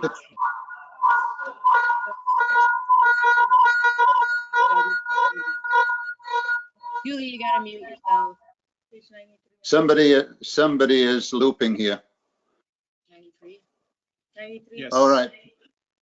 Thank you. There is a figure there for $370,000, $250,000 of which is the Gateway Commons Master Plan. The board, the last meeting, I've been to the last few meetings, and the board expressly stated that there would be no spending on this master plan until we got much further down the road on the surveys. Why is that figure in there? The figure was taken out. Yes, that figure was taken out. Laura, if you switch over to the pages that changed, Rod, there was only a couple quick changes that were made after the budget was published, and really that was one key one. Go to page 38. Yeah, page right there. You were right past This it. one? Rod, if you can see what we're sharing right now. Nope, right there. Yeah, Okay. Notice there Okay. on Parks and Rec section, that line Yep. is. Okay, thank you. It's just that you were referring to the budget 5.0 being on the internet, and I'm checking and I'm looking at that number, that's all. Thank you for that. I want to say a few things within my 5 minutes, please. First of all, we moved a long way, obviously. This has been stated by other speakers, down from 103% to 66% on version 3.3, and now 8.9, which is huge. Thank you for listening, and thank you for doing what you did. The main thing is you're shifting stuff into capital, which should be in capital. And of course, I endorse that. However, you know, saying that we've kept it within the 10% over the last 3 years, you know, you compound that, that's 33%. Whereas CPI, 2% or less, is only 6% over 3 years. So we shouldn't feel that comfortable that we're just increasing our budget 10% every year. We do have a pandemic, we do have fixed incomes, and I think that's, I don't want us to be lulled into a feeling of comfort that we're at 10% every year, because that even there is not a comfortable level, in my opinion. But kudos to Chris and the team and to Stephen for shifting all that stuff into capital under the GAAP principles. I've been following this CDD since we turned over the wastewater treatment plant back in 2003, which was a terrible decision in my opinion. And we've always done a 5-year CIP. And I think it's high time that we took a professional on board to do a capital reserve study for all our major assets on a 25-year rolling 25-year cycle. And I know Stephen knows exactly what I'm talking about. In that 25-year capital reserve study, you can put all the major items that need serious maintenance and repair. Serious money being spent, for example, on the adjustable weirs, exercising all our valves. I remember a Tetra Tech study a few years ago where there was a huge amount of money needs to be spent on exercising valves alone, lift stations, and now the stormwater system, major cleanouts, irrigation system, pond bank restoration, even renovating and keeping our existing pool maintained properly. All those are items that could be put into a 25-year study, where the result of which, and we've done this on the HOA here in Gateway Greens, is a steady annual contribution to reserves that doesn't create a big gyration in non-ad valorem property taxes due to the CDD component. And I think that makes a ton of sense, and I hope this board will go forth in the coming months and to hire a capital reserve study and look and start to get some serious capital spending put over a 25-year phased basis so that we can have a steady annual capital reserve contribution. That's all I want to say. Thank you very much, Rod. Okay, Patricia came back over here to speak since we were having issues at the Denny Grimes office. Welcome back. We're sending you all over the place today. Sorry, thank you for being flexible. You had creating a new position, increase of assessments and the pool. Yes, I live at Royal Greens area. I love it here. I think it's absolutely beautiful. I'm retired. I'm on a fixed income as well. What I want to drive home is that we've been in a pandemic for a year and a half. We're still in a pandemic. People have lost their jobs. They've lost their incomes. 2-income households have gone down to 1-income household. I ask that you be a little bit more creative when it comes to the district manager. If there's only one person that knows what's going on, then there's a problem. You need to be more creative rather than just throw money out there and hire somebody new. Why not promote from within? Get some people that know the area. It's only 6.14 miles. It's not a big district.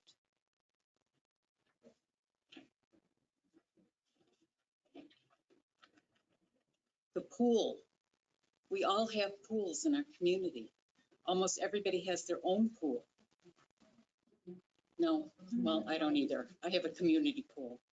A lot of people swim laps. I understand that. And they like the convenience of having the pool there. Can't there be a small fee, a usage fee, just like you do for the pet park? I have to pay to bring my dog to the pet park. I have to pay extra. That's what I want to do. Can we have not a huge fee, but a small fee? I mean, yes, I absolutely think that that's the way to go.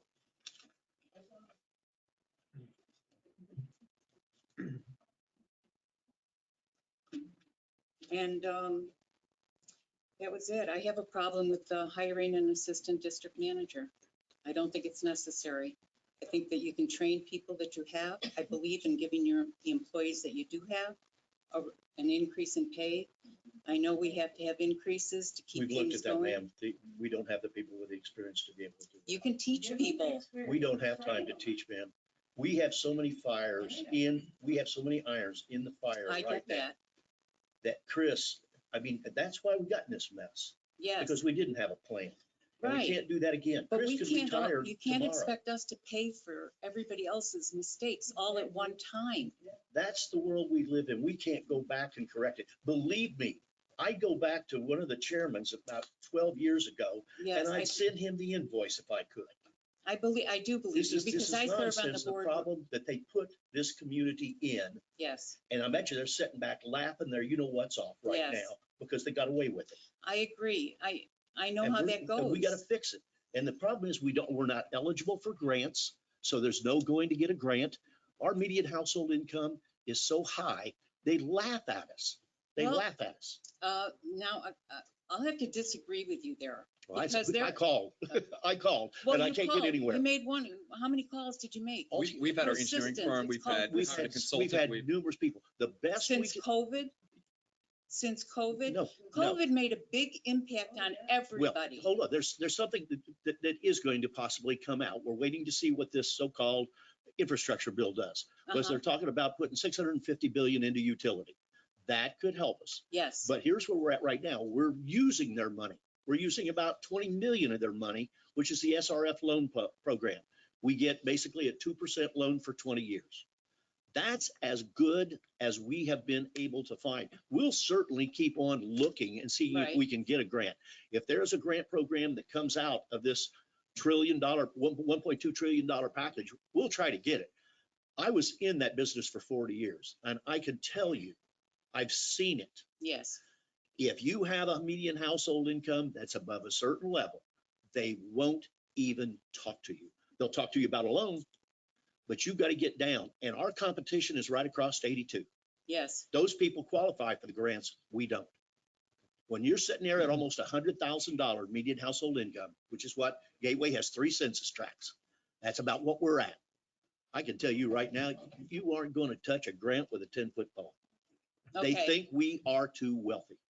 Well, okay. And I just that's just a asked it- statement of what we're have ran into. Yes, and believe me, I've applied for grants. It's frustrating. Yes, it is. It is frustrating. There's so many things that are out there though. That's all I'm saying is just keep We're trying gonna- because there we're is gonna do stuff that. out there. I see it all the time and there's more and more of it. You know, like I said, if you would just think with, I mean, rather than think financially, think with your hearts. People are suffering right now. You know, the saying that we're all in this together, well, we are. We're going through a hard time and everybody is piling on. You go to Publix, you see what the increase is in the groceries. It's the utilities, it's tax. Everybody wants to get in your pocket and it's not there. That's all. Thank you. Okay, thank you very much. Do we have, ma'am? There's no one left at the Denny Grimes office. I need 2 more minutes. I spoke this afternoon at 3 o'clock. You need to, I need to have you fill out Have to another, fill out a just fill out another form when you're I'll done. fill out another There's form. 3 people in front of you. I'm sorry, I only need 2 minutes. Okay, there was Haas that was online. You're up. And then after that will be Abu Shaheen online. Haas, are you still online? If you're muted, you'll have to unmute yourself.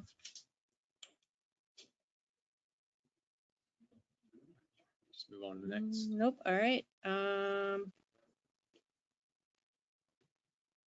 Abu Shaheen, you're up next.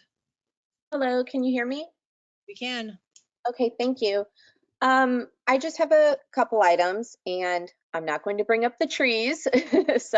But my questions are, one, I keep hearing that some members on this board talk in a negative manner of the hired CPA firm. So I feel, why hire them then? The scope of a hired CPA's work is determined by the CDD, not by the CPA. I am a CPA, so I understand this. And as a CDD, you sign a document that you understand the scope and the limitations. So if you are not satisfied with the scope, it can be expanded. As a CPA, I know that as part of an audit, it would be required to issue a going concern opinion as part of an audit report if as a community, we were in such an underfunded disrepair. So while I appreciate the items are getting of age in their useful life, I felt that the tactic of a 100+% budget increase, stating repeatedly that we are on the cusp of a crumbling, is misleading. So what I would like to see now is, where is the analysis of how you determined what was unnecessary in terms of most crucial to least crucial to go from the 100+% increase to where the budget is being shown today? And I don't want to say that I would support a 100% budget increase, but I feel that it's important, if we are in such disrepair, to understand why it wasn't stated as a going concern, since it's underfunded in the report, and how did you determine what could be cut? My second comment is, I have heard repeatedly that some members on this board have stated that residents in Gateway Greens do not support or use the community pool. While no, I personally have not used the Gateway community pool, I feel it's an asset. And I live in Gateway Greens. I have a personal pool. I'm also a member at the club and I have access to that pool, but I feel it's an asset to the community. However, I am not opposed to a user fee to the pool. I feel it's a reasonable compromise. My next comment is, I would like to know, why are we not considering offering or training Laura for the assistant district manager position? Why not train someone internally already familiar with the community? If she is interested, wouldn't it not make sense to train her for a role that would create more job loyalty? You could still look for an assistant manager position, but in the interim, you would have your plan for if it failed. Last, Angela, this would be like a nurse training for a doctor. and I have one more comment for my 5 minutes. I would just like to finish and then I'll let you talk, please. So as a CPA, I also strongly agree with what Rod Sr. said. I agree with his request for a capital reserve study. I also would urge you to do a cost segregation study. A cost segregation study would allow you to properly determine from a legal accounting standpoint what can legally be capitalized and what should not be capitalized. That would enable you to specifically look at every tiny little thing in every asset, from a plug to a pole, to see how it or if it really would change or modify that asset in a significant manner to allow you to capitalize more. So I believe that this would be a great request. It could be a great asset, and it could enable the CDD to be able to increase what could be capitalized. Those are all my comments. Thank you. Just to make a quick comment, though, one of the major drivers from going to the 100+% down to the 8.8 is the transference of items into capital and to fund that over 20 years. So that is it. That's basically what, That's it. That's what you're kind of recommending is basically what we've done. So thank you for your comment. I appreciate it. Two more in house. Two more. David, and then Candy, you're on deck.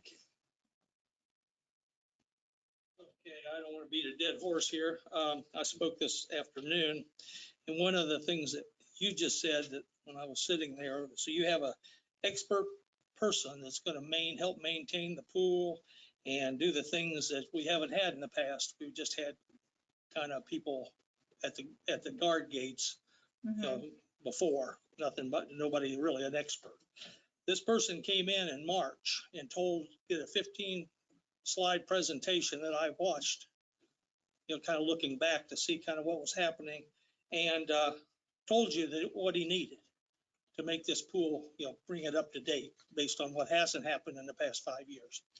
And again, you know, the water filters, the filter system, $50,000 needed to be worked on now, a commercial upgrade.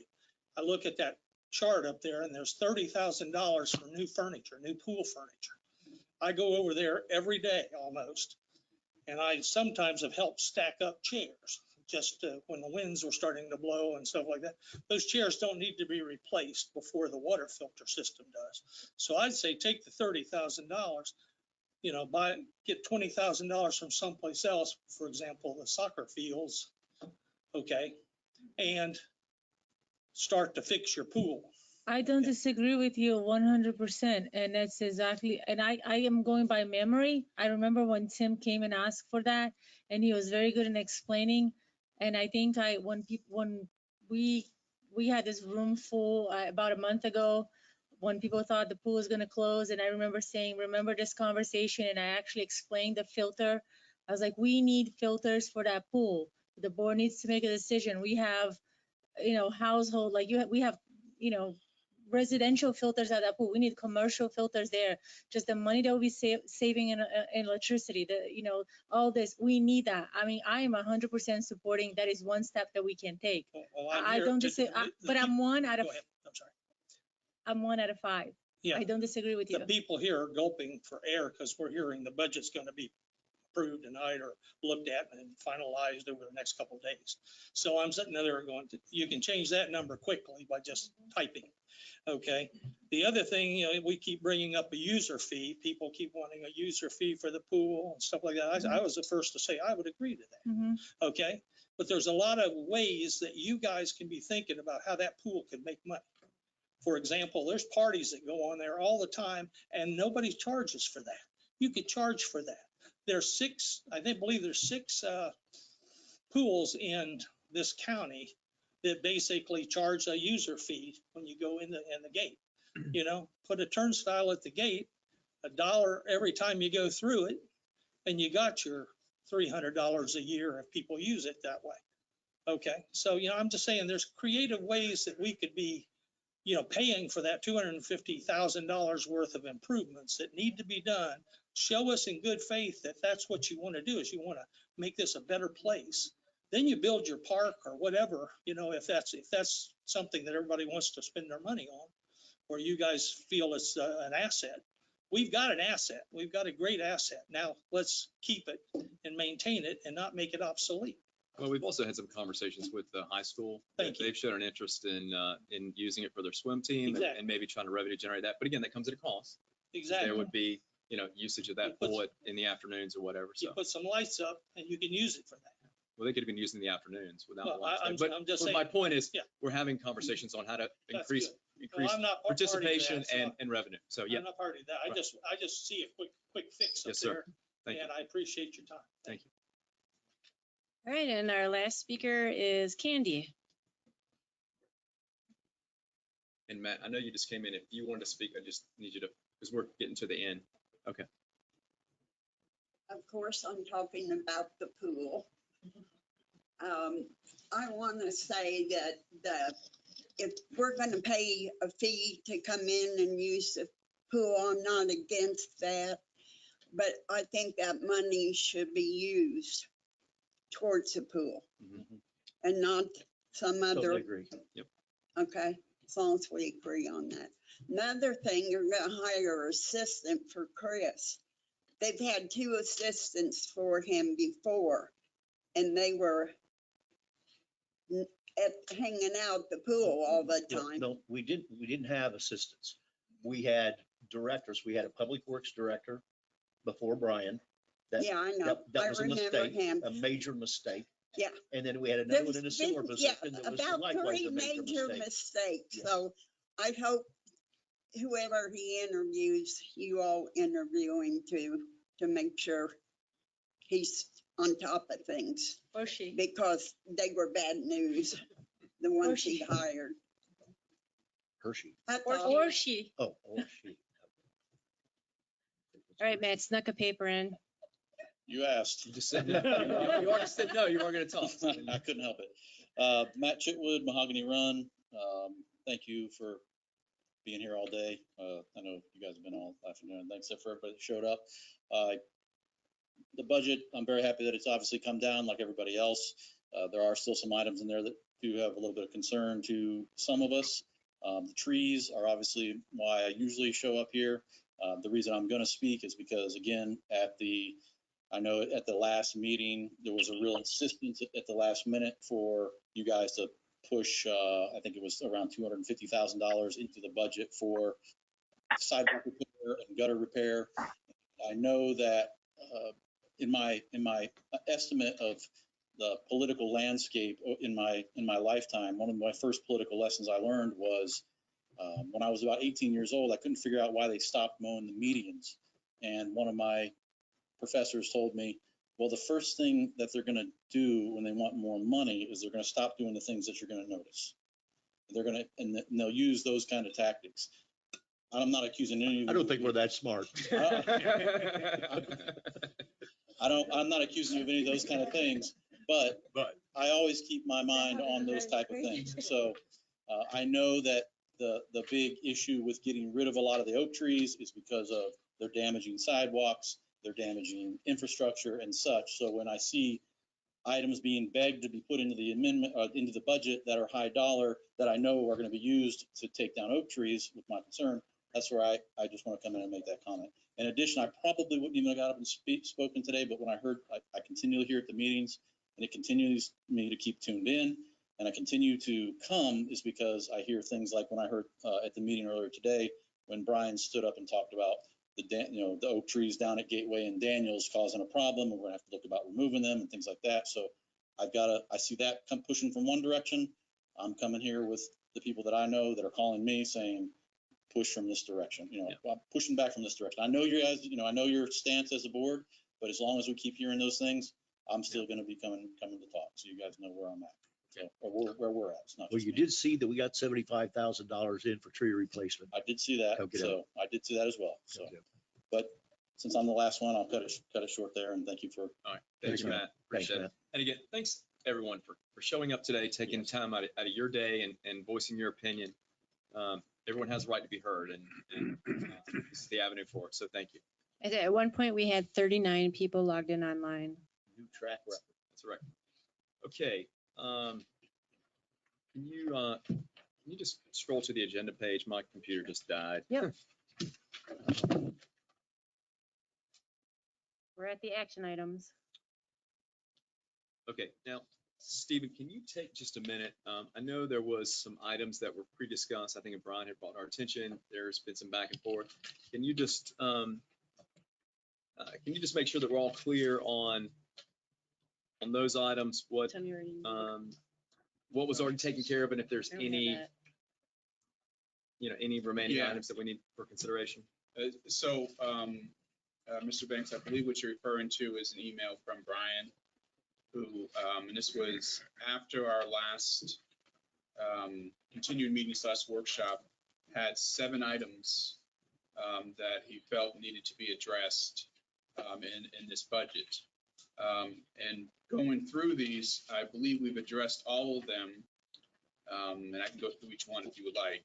But a couple of these were addressed through the capital project budget, not the operating budget. Now, if there's any item we need to discuss that was not taken care of, then if you'll just call that out. If not, Yeah. if they've all been taken care of, then we can. I'm satisfied with the budget as it is. Yeah, all of them have been taken care of with the exception of number 1, which is, well, we just kind of talked about it, removing the tree replacement budget of 75,000. That was not eliminated. That is still in the budget. Okay. And that was, really mainly to present that to the board and make sure, since the item was so big, before we just took that out to have that discussion, but it is in right now.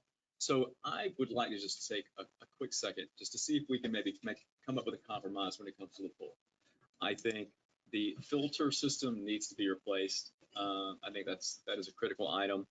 We did not add any reserves into this budget. We did it last year. We didn't do it this year, and we're at a good point. What I would, and Brian, I know that Tim's not here, and I don't know if I'm comfortable with trying to fund a full 250 right now. But 250, what? 250,000 for No, the all in. No way in hell. So, but the original estimate that we got for like a total repair was like 250. I'm not comfortable doing 250 right now, but I would consider allocating, let's say 100,000, 50 for the filters and 50 for any critical maintenance items that we would need for the next fiscal year, and pulling that out of reserves, so it would not impact the budget as it exists today. And I'm completely open for discussion on that. I think we definitely need the 50, and I think we need to maybe add additional to it if there's some surface repair or something. I'd go along with that as long as we remove the 90,000 or the 90,000 out of the soccer and we have a user charge. The only way I'll agree to it. Yeah, I'll take out the pool furniture. That's just a dream. We don't need pool furniture. We need a filter. I am all for financing. Yeah, so I think it's appropriate that, again, the board is having a discussion. In fact, it's appropriate for the board to close the public hearing because they've heard all the comments. And the board can go into discussion and then take action on the resolution. Okay. It's helpful to only have the dialogue from the board at the present time. Stephen, do you agree? That is correct. Yeah. Thank you. So can I have a motion to close? So moved. Second. Any discussion? All in favor? Aye. Any opposed? Going on, I have no problem of using the reserve, like I said, for years. That, I think, is what we need to be doing. However, it doesn't address $300,000 a year, and I don't care whether it's one person out of 7 or one person out of 4. The other people are picking up the tab, and they don't want it. If you're gonna do that, I would like to have a driving range down there. Let's put a driving range in. A lot of people want that. Let's do the pickleball. I got 100 people that want that. Do you see what I'm saying? It's I want, but nobody's willing to pay. I will go along with anything you want to do on the using of the reserves to fix anything we've got here. But when it comes down to Park and Rec, it's time that it starts paying its fair share. And the ones that use it should be the ones who pay for it. If we do that, I will not be in the way to block the upgrading or fixing of the pool as is. Not implementing the park plan. No, not going down that road. But to upgrade the pool, I'll do that with the understanding that by January 1, we have in place a user charge system for the use of the pool. Well, I don't think, Doug, let me clarify. I don't think you said upgrading. I think it's urgent major repairs. Oh, that yeah. you do that now. Same thing. Strictly O&M. Well, it's not now. The filter to me is capital. It's an upgrade to the pool. That's capital.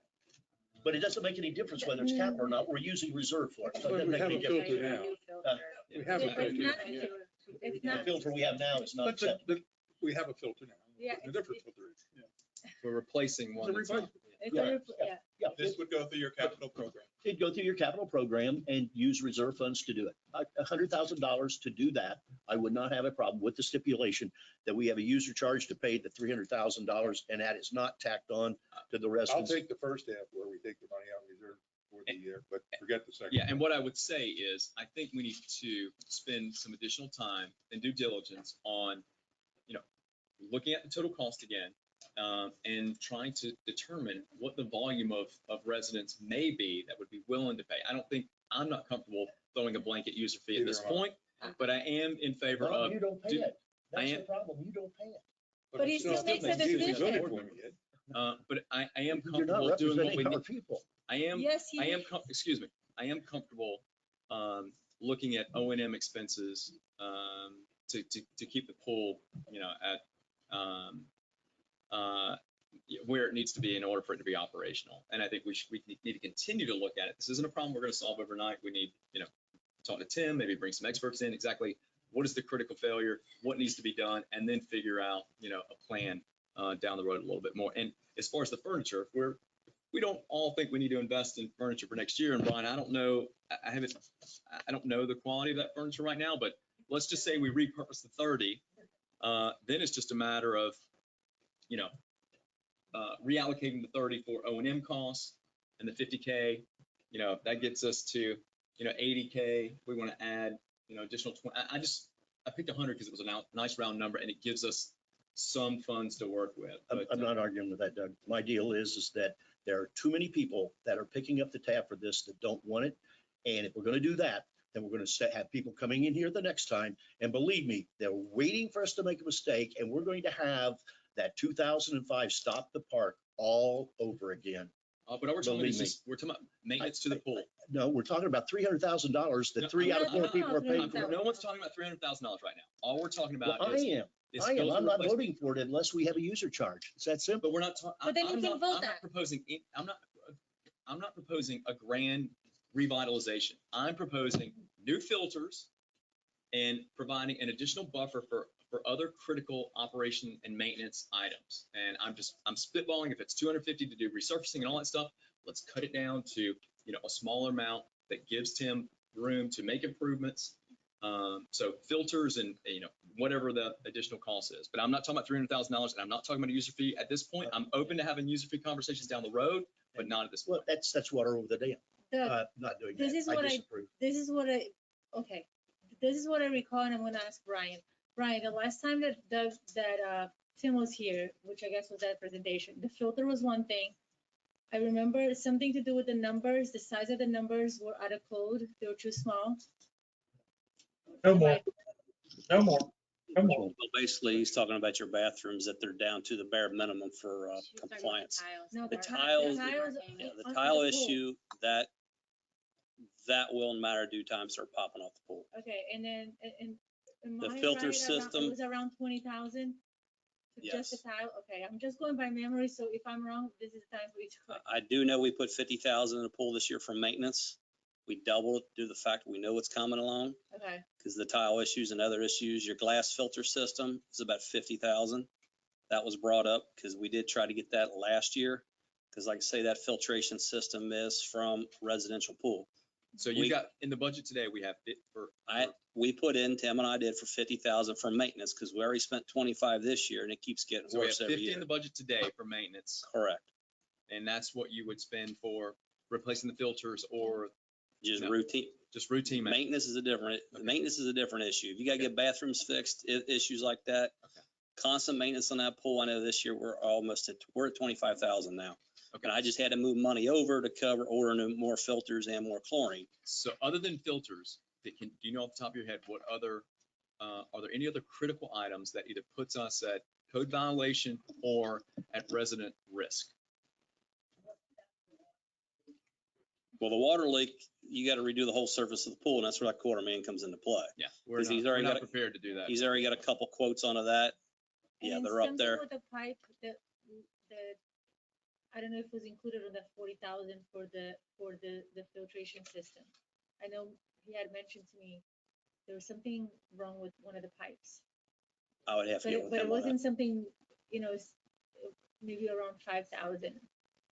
Okay, So so, I'm looking at my math as around $85,000, so it's closer to your $100,000, yeah, give and take. so is it pulling 70K from reserves and then reallocating 30 from furniture? That gets us to 100. You can do that, or if you don't want to put the ballast boxes up for the soccer, you can take that 60 grand and use that as well. Then we just won't do all the ballast boxes. Because that extra 60 grand was ordered the other 30,000, because we're 10 short, and a 30 grand to have Bentley hang them all. Because you got 10 of them out here. So if we reallocate the ballast boxes and 60 plus the 30K for the furniture, That's up 90 there.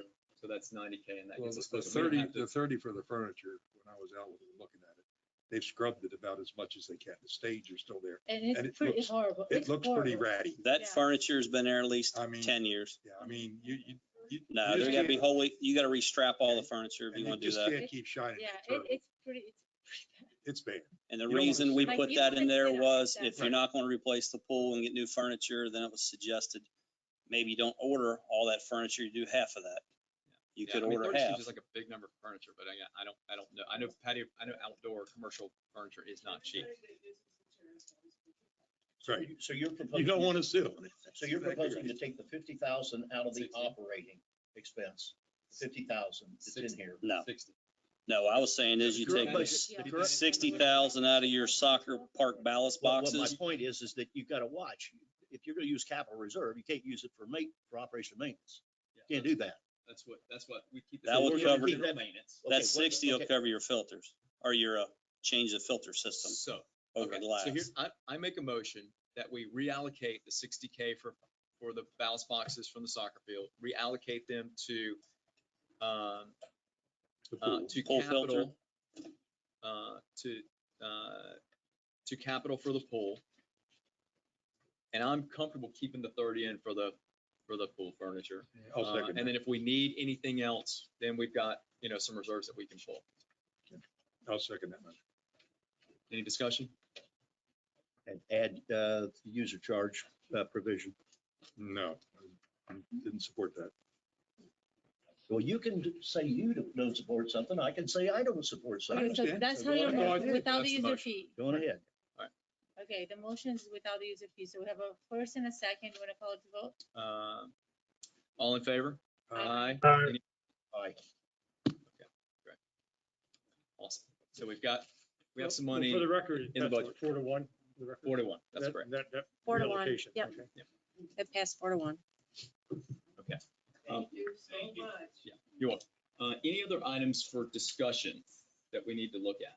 One thing that I've covered this with Stephen, but for clarity and transparency to the board, there was a $7,000 charge in the O2 account for reserves for it was for reserves. It was the reserve study, though. Your reserve share, study. yeah, the $50,000 for We the didn't reserve study. participate in that, so it shouldn't be there, and that's taking it out. Okay. So Stephen, you make a note of that? Where's that, Did Bob? you remove it It from was the in the 400 too? No, That, there's also a portion, there's also a portion of that reserve study that is applied to the 400 account, which they already have a reserve there, so, Oh, they're in Oh, error. in Pelican's camp. there, it was split between the 001, Pelican, and the 400. The $50,000, because it was on an administrative cost, and that's shared among those three funds. So if we remove Pelican's part, then the remaining part will be split between the 001 and the 400, and the 400 already has a reserve. Okay. So there had been some discussion That about, was just an error. that it was would in you, there. would Stephen made a recommendation to move it to Yes. other fees in the 001 account, and that way that removes the allocation, and the entire burden of the $50,000 for the reserve study would fall in the 001 account, since that's where the reserve would go. On the email with Brian that he sent to all of us, so on number 3, the stormwater, we added 100,000, but I guess that bid that we have from MRI, it's 132,000, so we're $30,000 short. The bid is 132,000. Yeah, I mentioned that to Stephen, that there was but I So- think, do we have money to cover that, the 30K for MRI, that contract's already in flight? I asked for 150,000, it was cut down to 100,000, you're 32.5 short. Because the quote I have for that bid is 132,350. So this is the storm water system pipe and cleaning catch basin, that separate contract. Remember how we had Basin 5? We did that Yeah. in two So different, just make that whatever it is equal to the contract and be done with it. 132,350 is what we got to pay them. 132.3. 132,350. And if you find anything, we'll just have to, And what is the next basin we're still in 5.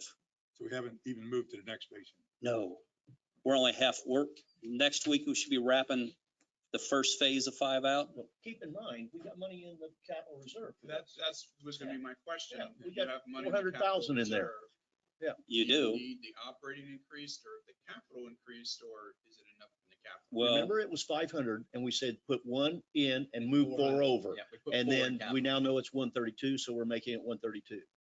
we can do that.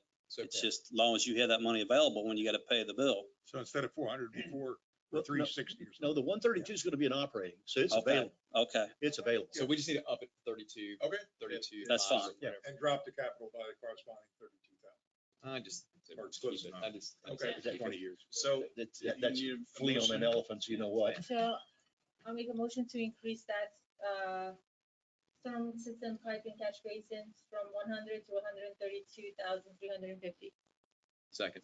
And at the same time, need to reduce some other number by 330. I wouldn't do that. No, he said. Just we're not- leave it at Okay, 400,000. okay.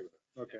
Because now you got a whole bunch of interest calculations you have to Okay. do. Brian, you said 132,300? for 350. Okay.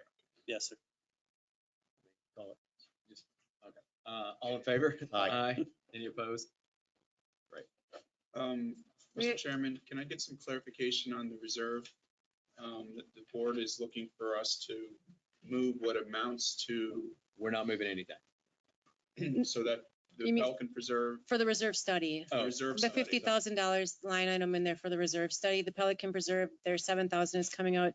Stephen made a recommendation that we move that $50,000 to other fees, and that way the 001 fund would bear the entire burden of that cost versus Wait a minute, splitting it. just hold it. Is that capital reserve study going to do the enterprise fund? No, No, it's It's not solely gonna for do the it at all. 001. It's got to It's go to solely 001 then. And why don't we just put it in as a line item on the capital reserve study? On the, capital reserve. I mean, everybody is funding your capital reserve study out of your capital reserve fund. Why don't we just add it? We're all paying to 01 too. I mean, Yeah. when you add, what are you talking about? How much more has to go into the 001? 50,000? The line item for the expense It put would be aside a- was it- 50,000. yeah, it would be another 36,500 would have to go. Okay, so 36,500 divided by 20 would be 18. Guys, putting this in reality, it's $1,800 interest thereon. This is a waste of talking about it. Just do it. Put it in the capital reserve. It's I don't have nothing. a problem with Okay, can I get a motion on that? Just I'll make the motion to put the 36.5 of the 001 account for the capital reserve study in the capital reserve budget under admin and Parks and Rec. it. And I'll second. Okay, any discussion? All in favor? Aye. Great, thank you. Okay. If there's nothing else. Oh, one, two, one more. One more? Yeah, oh, 3 more. So under the landscaping, so I had asked Freddie and Jim to go out there and get me some revised and more up-to-date estimates in regards to tree replacement, plant replacement and tree limb removal. And I know he was not available to be here today, and I don't think we got the information. So Where are you doing I this am at? page 5. Okay, I'm a little confused. I thought we had all of this settled when we did version 4.2 to 4.1 to 5. What are all these add-ons coming for? Well, If they weren't that important to come in at the first deal, why are they important now? well, because I decided to add what they have. And when you add this, I came up with just one of the plant replacement project that was done from June 2020. It's 89,000, and they only allocated plant replacement 60,000 And plant replacement for what? for the bare minimum plant replacement that we've been promising the residents that we're gonna do in Gateway Boulevard and Griffin. And this was done in June of 2020. So this came to the drive that we went with Freddie. And again, I still don't even have a revised version with a higher price. Well, right now, plant replacement on page 5 is at 60,000. I'm assuming when, Brian, people put the budget together, Freddie told them what it was, and I'm assuming he told them 60,000. Why did it go up? He didn't, right? We didn't get Freddie stuff from that. I'm sorry? We didn't get Freddie stuff though after the fact. So Freddie's quote is how much? You still don't That's have not- Freddie stuff. We still don't have all Freddie's quote. Jim's. How They the ju- hell they does this just- happen? This is not the way you do a budget, And that's my guys. frustration. This is ridiculous. And How are I we- reached out on Monday to Jim and I said, I need the numbers for the budget because I need accurate numbers. He says, I'm meeting with Freddie on Tuesday. We I needed said, these I 3 need months this ago. number, I need this number by Thursday. We've been talking about tree replacements for 3 months, if not longer. This is not tree replacement, this is the plant I replacement. mean, plant Yeah. replacement, I'm sorry. I didn't plant even, I'm just assuming that it's 75,000. And this is for plants that have been destroyed or died or just, Whatever, we need to, yes, right? So then Freddie says, well, we have a plant replacement plan that we kind of created, and he sent me this. He says, however, the prices need to be adjusted. So I said, okay, go back, you and Jim, and adjust the prices because the prices need to be what's the reflected. price in there that you have? So I added the prices here, and this is from June 2020. It's 89,232. So- And does So not even account for include, 20%, 50% increase. you think 50? Well, it's 60 to go into 89. That's 50% in my book. no, I don't think it's that much. It Don't sure give me a heart- is. Don't give me a heart attack, don't. Wait a minute. The numbers 60 are the to numbers. 90 is 30,000 and that's 50%. I don't know what school. I heard it's the 50%. So that's one, right? So I'm thinking, so this is what we wanted it to do, and that does not include, this is when Jim was not even here. This is when Glenn was here. So this is Glenn's and Freddie's evaluation, what the needs were in June of 2020. So I know that there are more needs, they're not included in here. But wait a minute. Who should be filling out these Yeah, needs? who's instead? doing this stuff on I don't staff know. that didn't do his job? You know, because I I mean, this is appreciate you Jim's doing it. job. This is, huh? It's Jim's job, Why didn't he do it? right? I thought we were doing a budget. We should have done this 3 months ago. I appreciate the work and effort that you're doing in the research. Well, he didn't know about Glenn's study he had done with Freddie. Well, he knew that this was a part of his deal to put together a budget. And I mean, Plant replacement should fall within his purview, right? I mean, well, this. before we go on, are there more that's even more than this? So this is what I could have come up with. So this he had about a month ago, okay? So I crossed the items that, this 89, I crossed some items that were actually done already, so the 89,000. I know also that there's an area in Stony Brook that they were promised that it is missing, it's a flower bed.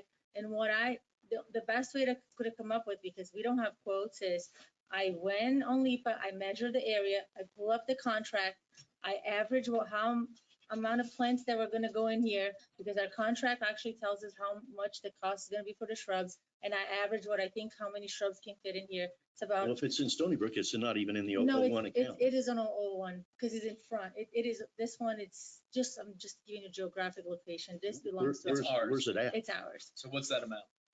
It would have, Your swag, around 800, does not include any irrigation repair $800, so if needed, plus does not include installation. round it up to 1,000. And then this area is the FPL easement right here in the front. We have installed all the cocoa plums, on the FPL, but we didn't do it on this side. So I measured, only put is 600 feet, and then around every 3 feet, and it's around $4,000. Does not, this you do need to add irrigation. I have no clue what that cost is. Okay, so we need to I add in thought about that- 100K. I thought that tree replacement there was going to be a part of this deal here that addressed the cross connection road. That we have it all as one plan when we do the cross connection road on the west side. I don't see that that's a big item. So we need to add about 40K in on top of the 60 and get to about 100K in order to cover what your estimate and swag is outside of Jim submitting anything. I'm just disappointed that you had to do it. I Yeah, appreciate it. and I feel, that's what I feel, because it's one or the other. If we're gonna keep 60, that's fine. I wanna tell the residents, you're only gonna get $60,000 worth of stuff. I'm okay keeping the 60, but I wanna make sure they know that.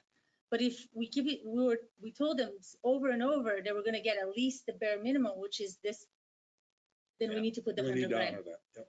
So we can make that decision. I just want to make sure that we know what that is. It's, The 75 for the trees is fine. And then I did have a question that I did partner with Tony in regards to the tree limbing removal. Limb removal, we have $30,000 and we got 2 quotes for 2 different areas that need to be done. And just those 2 quotes alone is $15,000 total. So again, the same question So applies. so How if the we hell did do get these it, numbers to begin with? so if we do just those 2 areas, it's gonna eat half of the budget because we don't have any money on the budget for 2020. We didn't even have that line item, right? Yeah. So if we're allocating 30 grand for 2022, and if we do eventually, approve those 2 quotes that Jim got to do those trees, that goes half of the budget for that.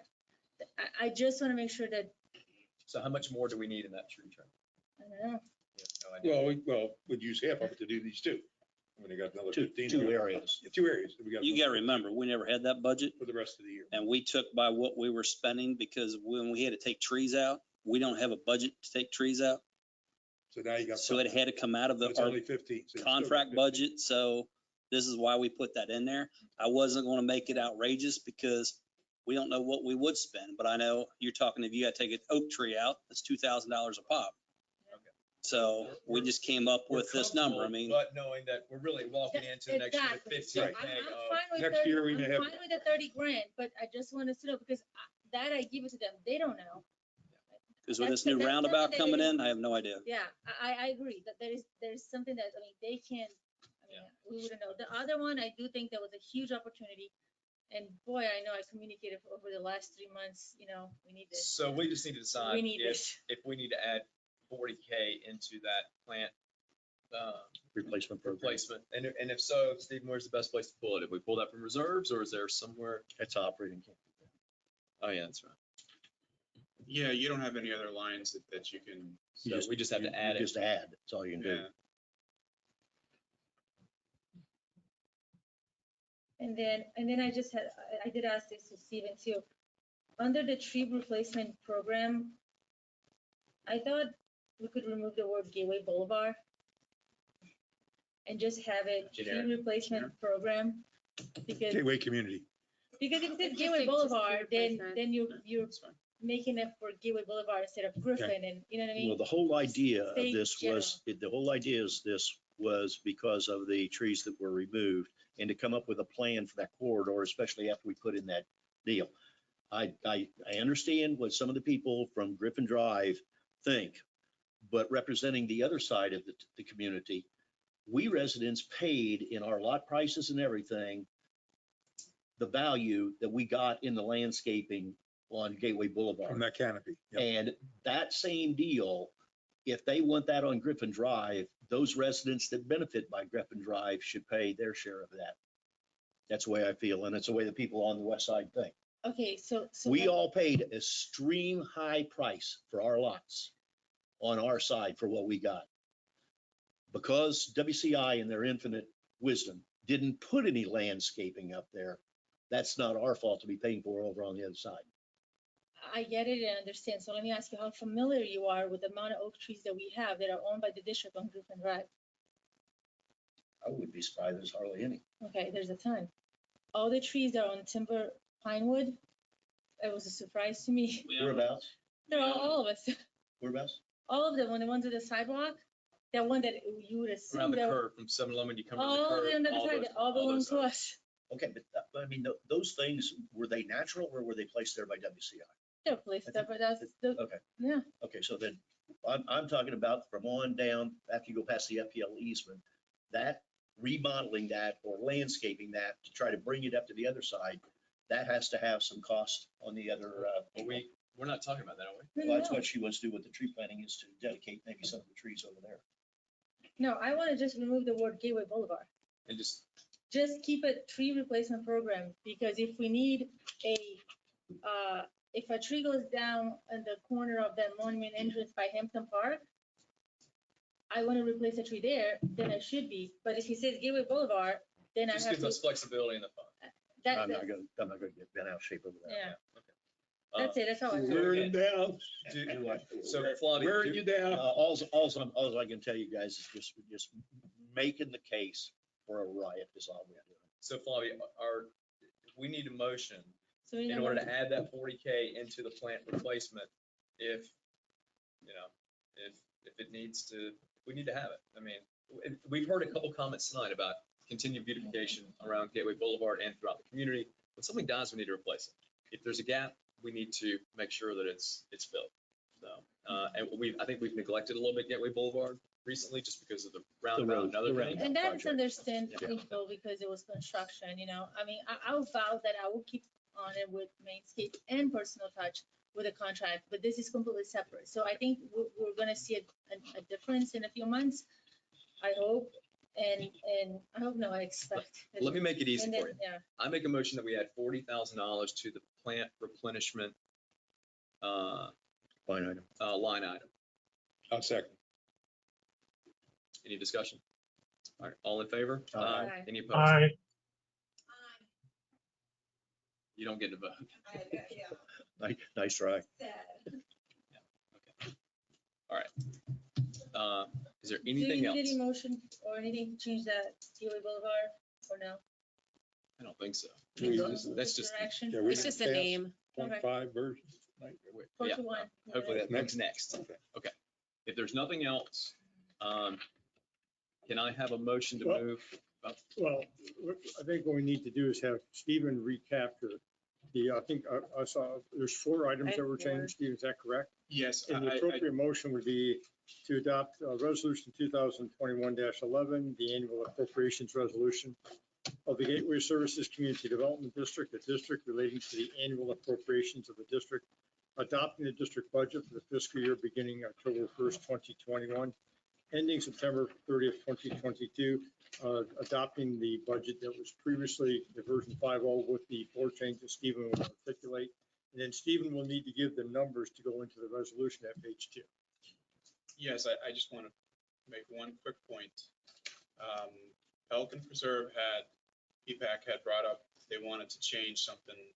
There's nobody to represent them. I don't know. They had said they wanted to lower the attorney fees. Oh, yeah, that's my note.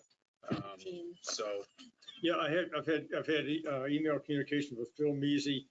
He asked me to explain why it was $25,000 in there, which was last year was $8,500, I believe. I told him basically I didn't prepare that number, Well, but I would be comfortable with the $15,000 number. Where are you at, Tony? What page? Pelican Reserve. I don't know what line. I had that in an email from I'm looking at Mr. admin and I Measy. don't see any. I have an email from Mr. Measy requesting the $15,000 $6,300. change. it's under operating expenses and Pelican Preserve. So what's the legal up above under administrative? That's the general legal. That's the piece that's shared by the 3 funds. And that is the attorney fees that they're talking Oh, about. that's the ratio. No, the attorney fees they want to lower is anything that's just specific to Pelican Pelican Reserve. I have a separate. But I'm trying to find that 25. Where's it at? I'm getting there. Okay, I found it. I found it. Yeah, exactly, separately for distinct account number for that. And It's right here. to explain to Did Phil Mr. give a Measy. recommendation on what he'd like it lowered to? He would like it lowered to $15,000 per his Yeah, that email. was the number I suggested, and I explained to him it's probably attributable to the DRI amendment, because that's, you can't ballpark what that number is going to be. Well, if it's 17, projected to be 17,582, 2021, what are you saying that it could go to 15 because you're having less services? Yeah, I mean, that was. I mean, that's the only thing that makes No, sense. what you're saying makes perfect sense, and we did bring that up during the meeting, that 25 was probably reasonable with where, their projected was, but again, I'm not recommending this, I'm just bringing it forth. So in other words, what we're saying is 17 projected 2021 because of extra duties and assignments could be reduced instead of 25 to 15 for next year. Try 15. Yes. And as I told Mr. Measy in my email, I do not burn the budget when I bill. That's not my philosophy. So even if there's a larger number, I don't bill to that budget number. But if you bump against the ceiling and still have services needed, then they'll have to come up with the other money. And that's what you had to do this last year. So, And I'll be more cognizant of it also. So I'll stop calling. you'll make that motion? I have I did I have an email request to have it lowered to 15,000, so. Do we need a motion? for Yes, that? sir. Yes, yeah. I'll make a motion, we accept the I'll request of the second email that. to lower the fees to 15,000. All in- second. All in favor? Aye. Any Aye. opposed? Okay. So you want to read off? Yes, I do want to read. Keep a tab on that, on Bob's emails. It's funny. What'd you say? So to recap, to let you guys know where the assessment numbers are now. So for, just going to start with the general fund, start with single family. So when we started this process, it was $735.09. It now is $744.21. So the year over year difference is now about $69. It was about $60. So it's a $9.12 increase for single family. Multifamily is going up What's that percentage, Steve? from year over year, it's 10.2. And obviously I will update this and we'll publish this and send it out, but And this is all done on the assessment methodology, breaking it all apart yeah, into the the categories? file that we get from Russ, and by the Okay. way, I will send this back out to Russ one more time. Okay. Just to be consistent with our process. So that Thank we you. can have a chance to review this, but the file, when I do update it, if I update Waterway, it updates. It across the updates board. it, okay. Yes.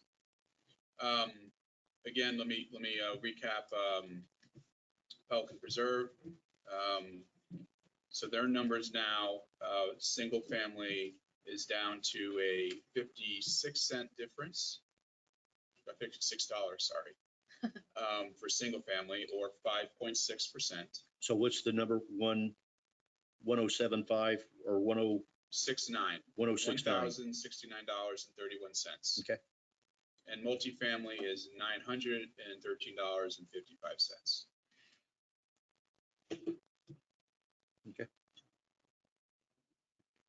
Great.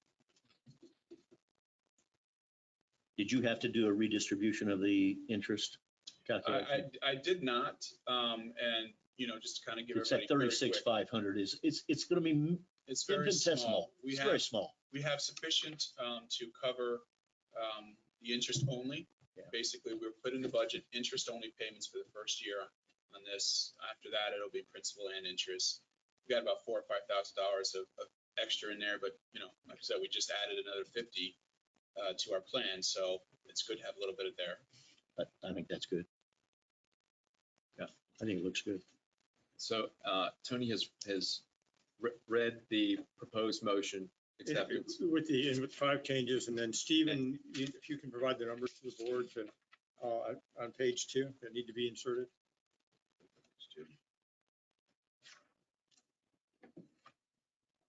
Okay, so. Do you have those numbers? Yes. Steve, I trust Steve explicitly, not implicitly. Well, yeah, again, it's updating the summary, so I have the summary chart updated now. So the total general fund is going to be $3,834,649. Your debt service, actually, you know what? I'm sorry. It's all general fund.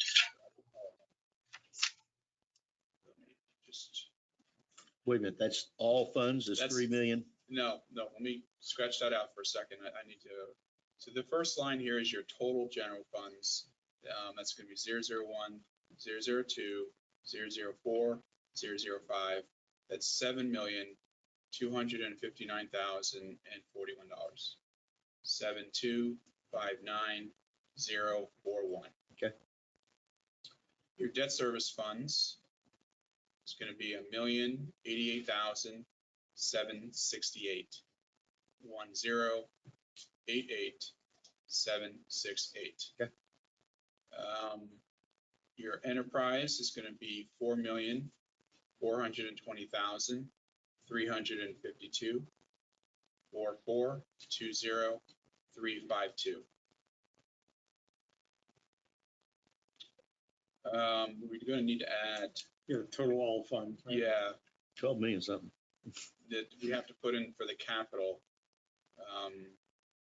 So we just switched that. We didn't. No, that's going to change. Add it to 50 here. 15, 16 million.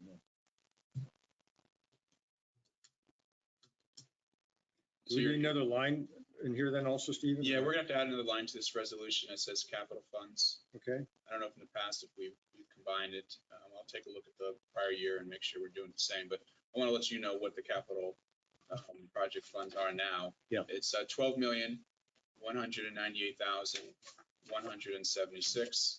And by the way, that does include moving the 50,000 for the reserve study over into capital. What was that number again, Stephen? I'm sorry. 12,198,176. And that is total all funds? That's just capital. Okay. So I'm gonna get you a total now, all in